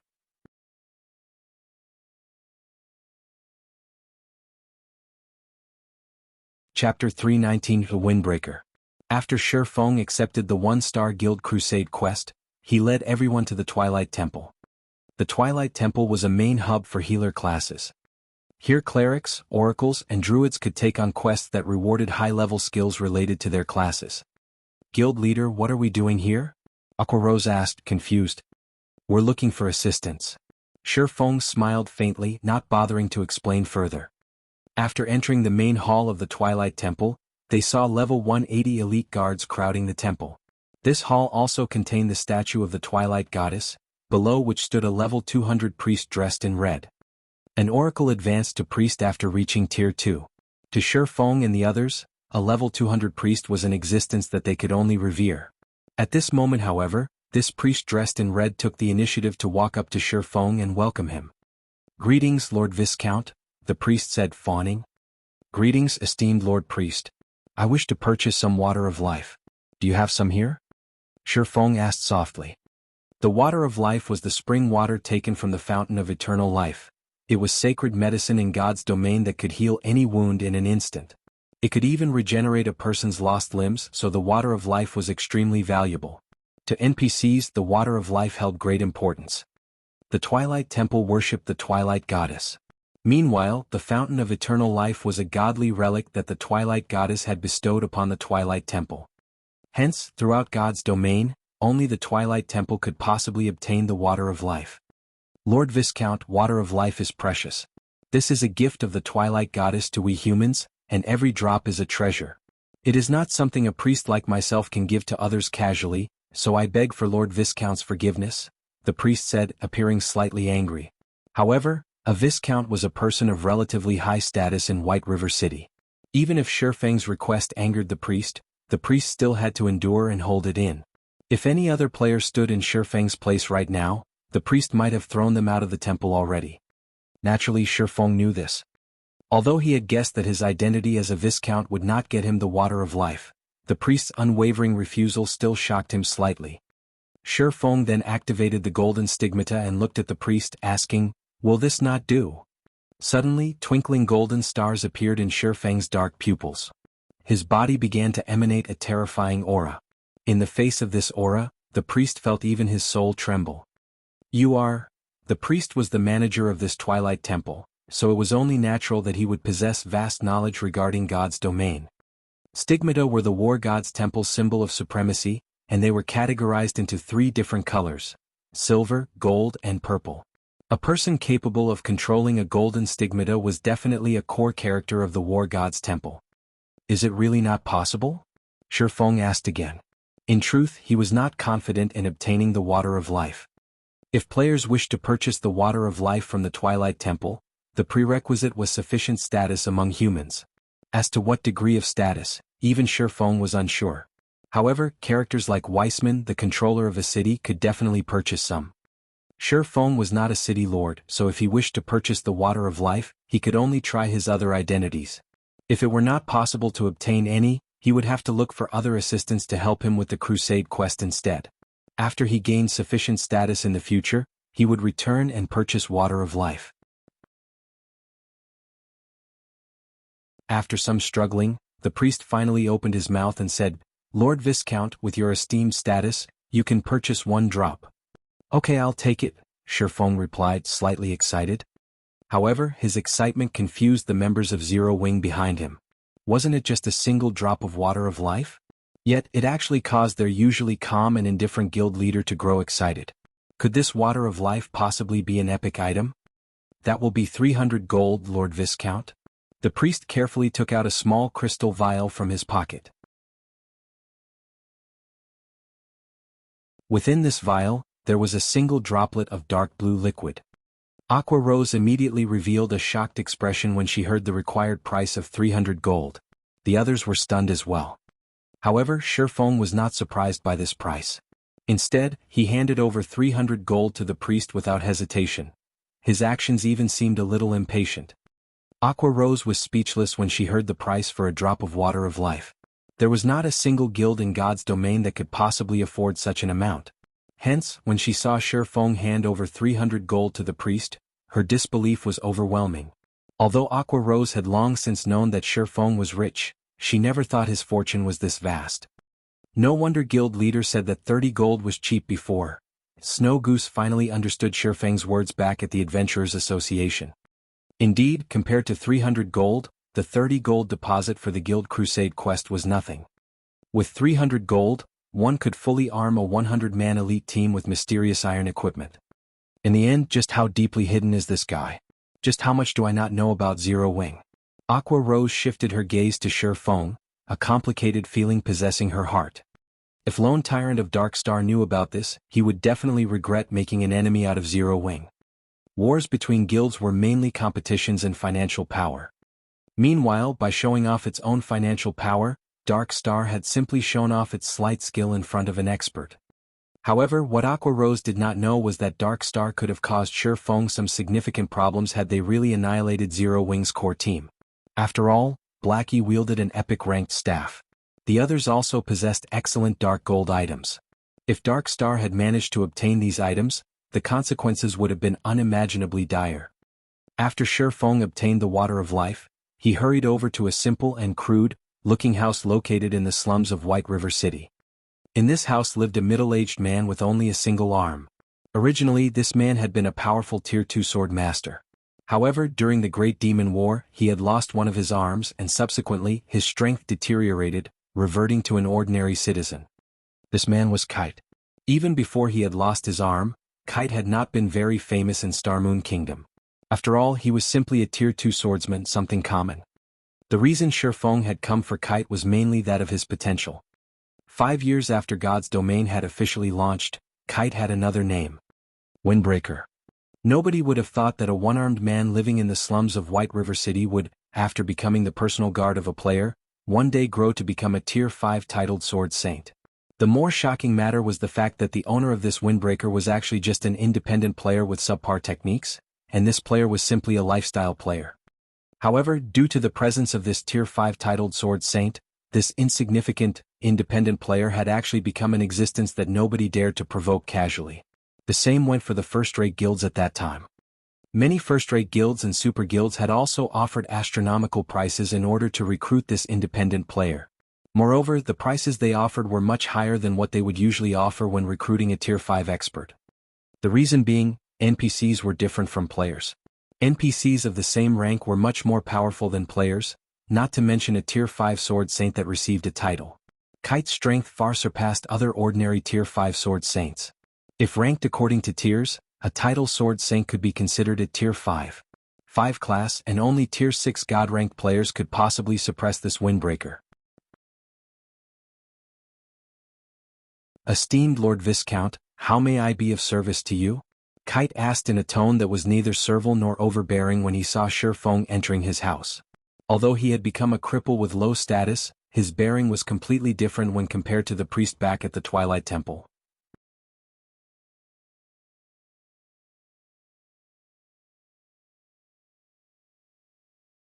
Chapter 320, Personal Guard. When Feng saw Kite's depressing state, Feng wondered just how much determination that independent player, Drunk Xiao, had when he decided to recruit Kite as his personal guard and invest in grooming swordsmen. However, reality had proven that Drunk Xiao certainly had impressive foresight. When choosing a personal guard, players relied on two things: foresight and luck. If a player made the wrong choice, they could only blame themselves for being dull and impatient. Before placing an NPC under their command, players had absolutely no access to said NPC's data. They would have no access even if they took in an NPC as a normal guard. In the case of Anna, Feng could only view her data because she was an assistant provided due to an epic quest. Anna belonged to Feng completely, so she fit under the category of a personal guard. After becoming a Viscount, players were given 2 slots for personal guards and 48 slots for normal guards. These slots were precious, as after signing the contract with an NPC, players were required to pay a considerable fee should they ever wish to dissolve the contract. If it were merely dissolving the contract for normal guards, most players could afford the fee. After all, normal guards were incapable of growth. As a player's strength grew, sooner or later, they would have to replace these normal guards. However, personal guards were a different story. Personal guards could grow with a player. Even if it were Feng, he would not dare dissolve contracts of personal guards casually, as the price was simply too high. Hence, after players became Viscounts, they would be very careful when selecting their personal guards. They absolutely would not waste these 2 slots. However, leaving it empty was also unwise. Even if one accepted personal guards with slightly lower potential, these personal guards could be of great help when properly developed, especially when leveling up. Moreover, the sooner one started nurturing a personal guard, the stronger they could become later on. Also, players could not simply recruit any NPC they wished. For example, players could not recruit NPCs directly affiliated to the various kingdoms, empires, or the several strongest powers of God's domain. In other words, the NPCs must not be affiliated with any powers. In addition, the stronger the NPC was, the harder it was for a player to put them under their command. Hence, thoughts such as recruiting a level 200 Tier 5 NPC should be kept to one's dreams.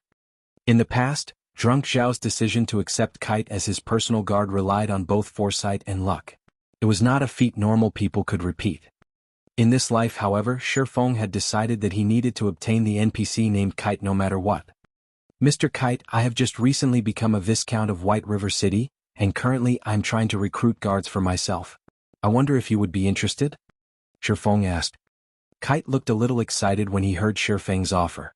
However, when he looked at the empty space where his right arm used to be, he sighed and said, "My lord, you too can see for yourself.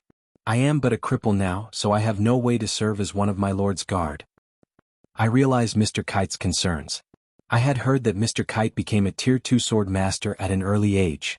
During the Great Demon War, you have even managed to injure a Tier 3 demon heavily, though at the cost of your sword arm.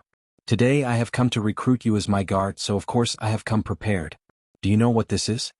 Feng smiled as he retrieved a small, crystalline bottle. Within the crystalline bottle, there was a single droplet of dark blue liquid.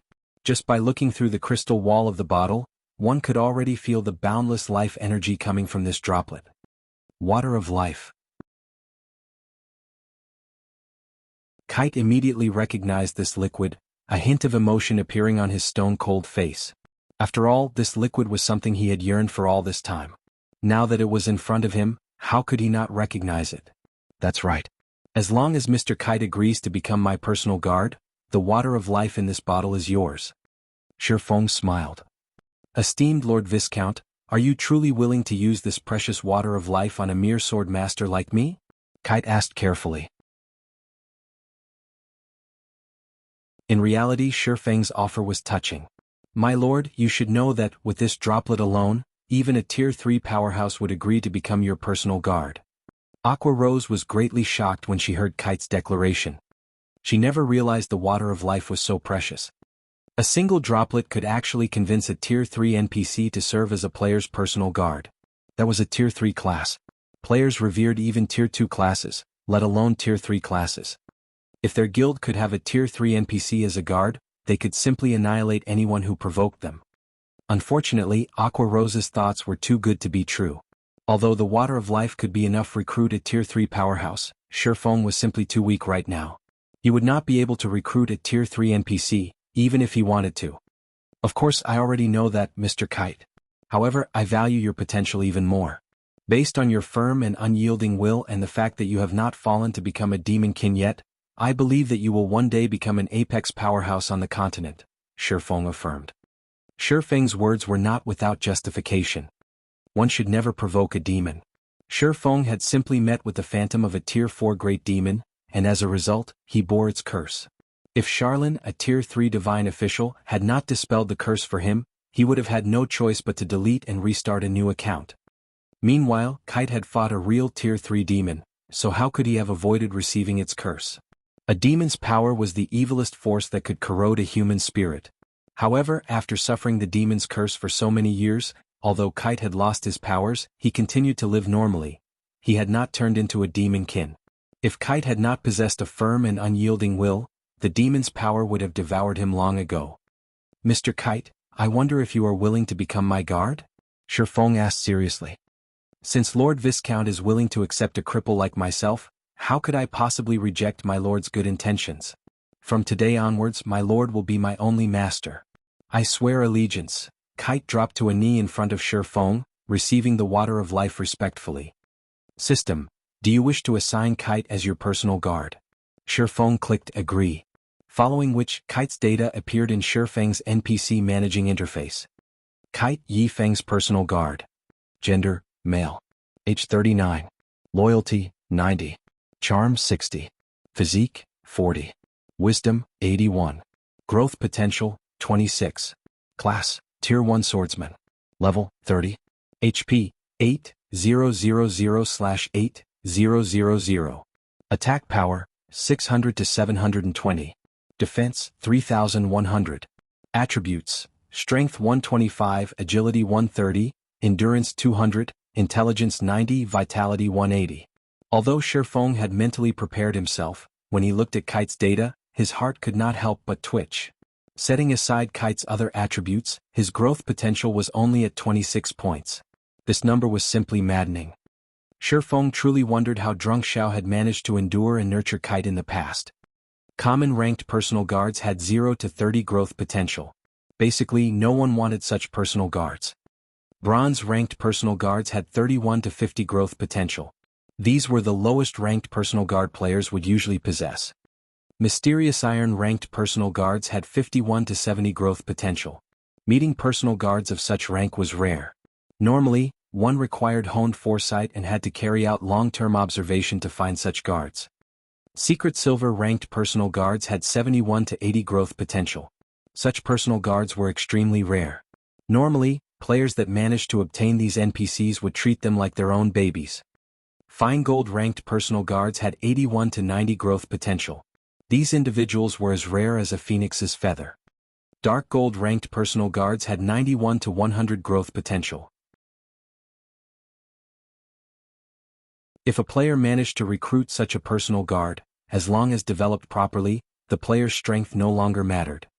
As for Epic ranked personal guards, which were above Dark Gold rank, Feng had never actually seen one before. He also did not know how powerful Epic rank personal guards were. However, it would not be unusual if such a guard transcended the realm of normal men, achieving godhood.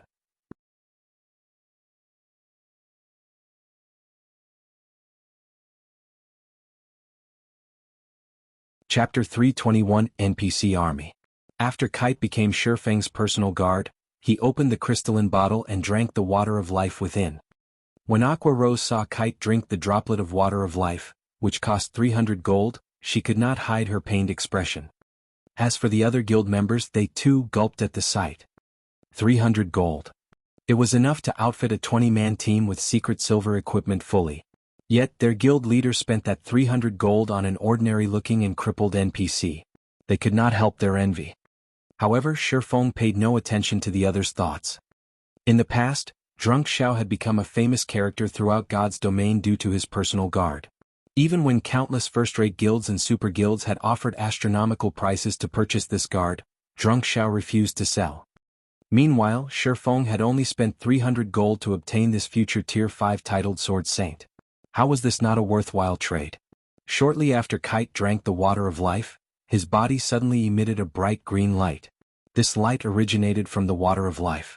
Not only did it possess frightening healing powers, but it could also remove all abnormal statuses. A few moments later, Kite's body expelled a cloud of dark gas, and following its removal, Kite's originally pale complexion turned rosy red. The right arm that he had lost also began to regenerate at a rate visible to the naked eye. 1 minute later, Kite had fully recovered. Guild leader He. At this moment, Aqua Rose dared not believe her own eyes. She had long since developed a keen intuition, so she could immediately discover the change in the NPC named Kite. Although Kite's clothing was still worn out, the aura he gave off no longer felt depressing. Rather, it was refreshing. At this moment, he seemed like a caged lion that had broken out of its confinement, releasing a heaven-shocking roar to let everyone know of its return. This is the real him. Feng laughed. In the past, Drunk Xiao had gone through great pains for Kite. He had practically bankrupted himself to obtain a droplet of water of life. In this life, however, Feng had easily accomplished Drunk Xiao's feats. Moreover, Feng had managed to heal Kite while he was still level 30. In the past, Drunk Xiao had only managed to obtain the water of life after Kite passed level 100. Despite having the same growth potential, there would be a huge difference in strength between a personal guard nurtured from level 30 and a personal guard nurtured from level 100. His growth potential is as shocking as expected. Feng could not help but mutter happily when he examined Kite's data again. Kite Yi Feng's personal guard. Gender, male. Age 39. Loyalty, 90. Charm, 75. Physique, 95. Wisdom, 88.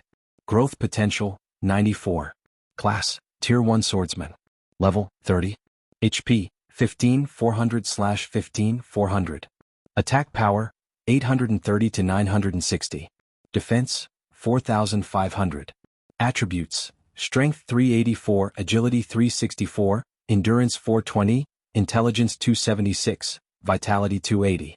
Kite's current attributes were worlds apart from the attributes he had before he drank the water of life. It seems that taking the water of life earlier has also affected his growth potential. Feng could recall that Kite's growth potential in the past was 92 points. Now it was 2 points higher. After 90 points, even a difference of 1 point in growth potential would create a significant difference regarding attributes, let alone 2 points. These additional points would be of immense help to Kite's growth in the future. Kite, take these and use them for now. Issuing his instructions, Feng retrieved several pieces of level 20 mysterious iron equipment and passed them to Kite. Although they were somewhat incompatible for the level 30 swordsman, they were all Feng had at the moment. After all, Zero Wing had yet to start raiding level 20 team dungeons. They had only raided the level 25 man-party dungeons. After Kite equipped the level 20 mysterious iron items, he appeared valiant and extraordinary. His attributes also increased significantly.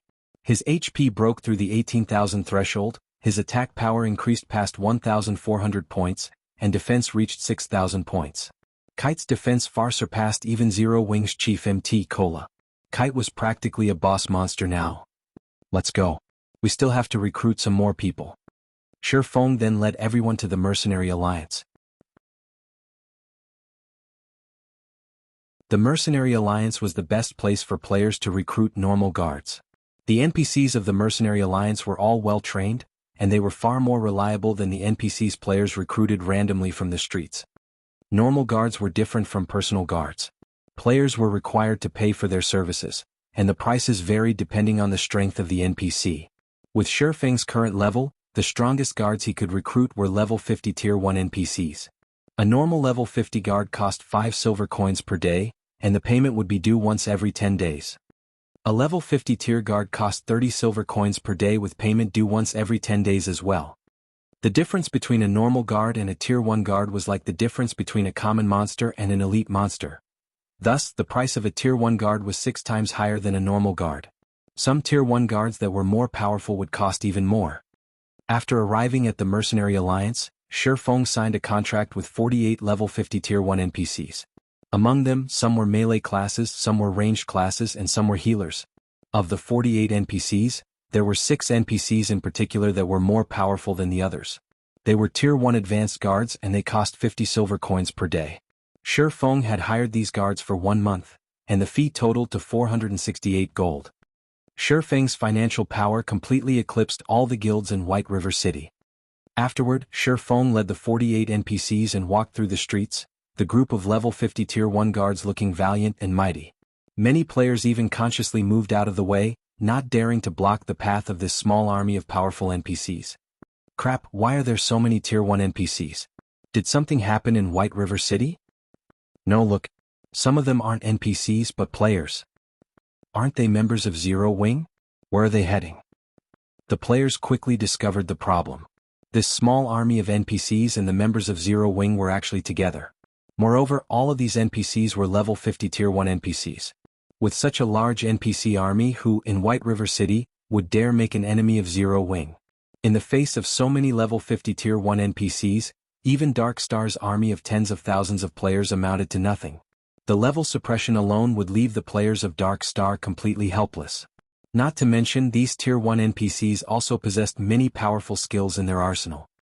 Zero Wing is too amazing. I heard that Zero Wing is going to recruit members again in 3 days. I will definitely have to apply. The number of players gathered on the street continued to increase, and many started recording this majestic scene. This army of 48 NPCs was more imposing than an army of thousands of players.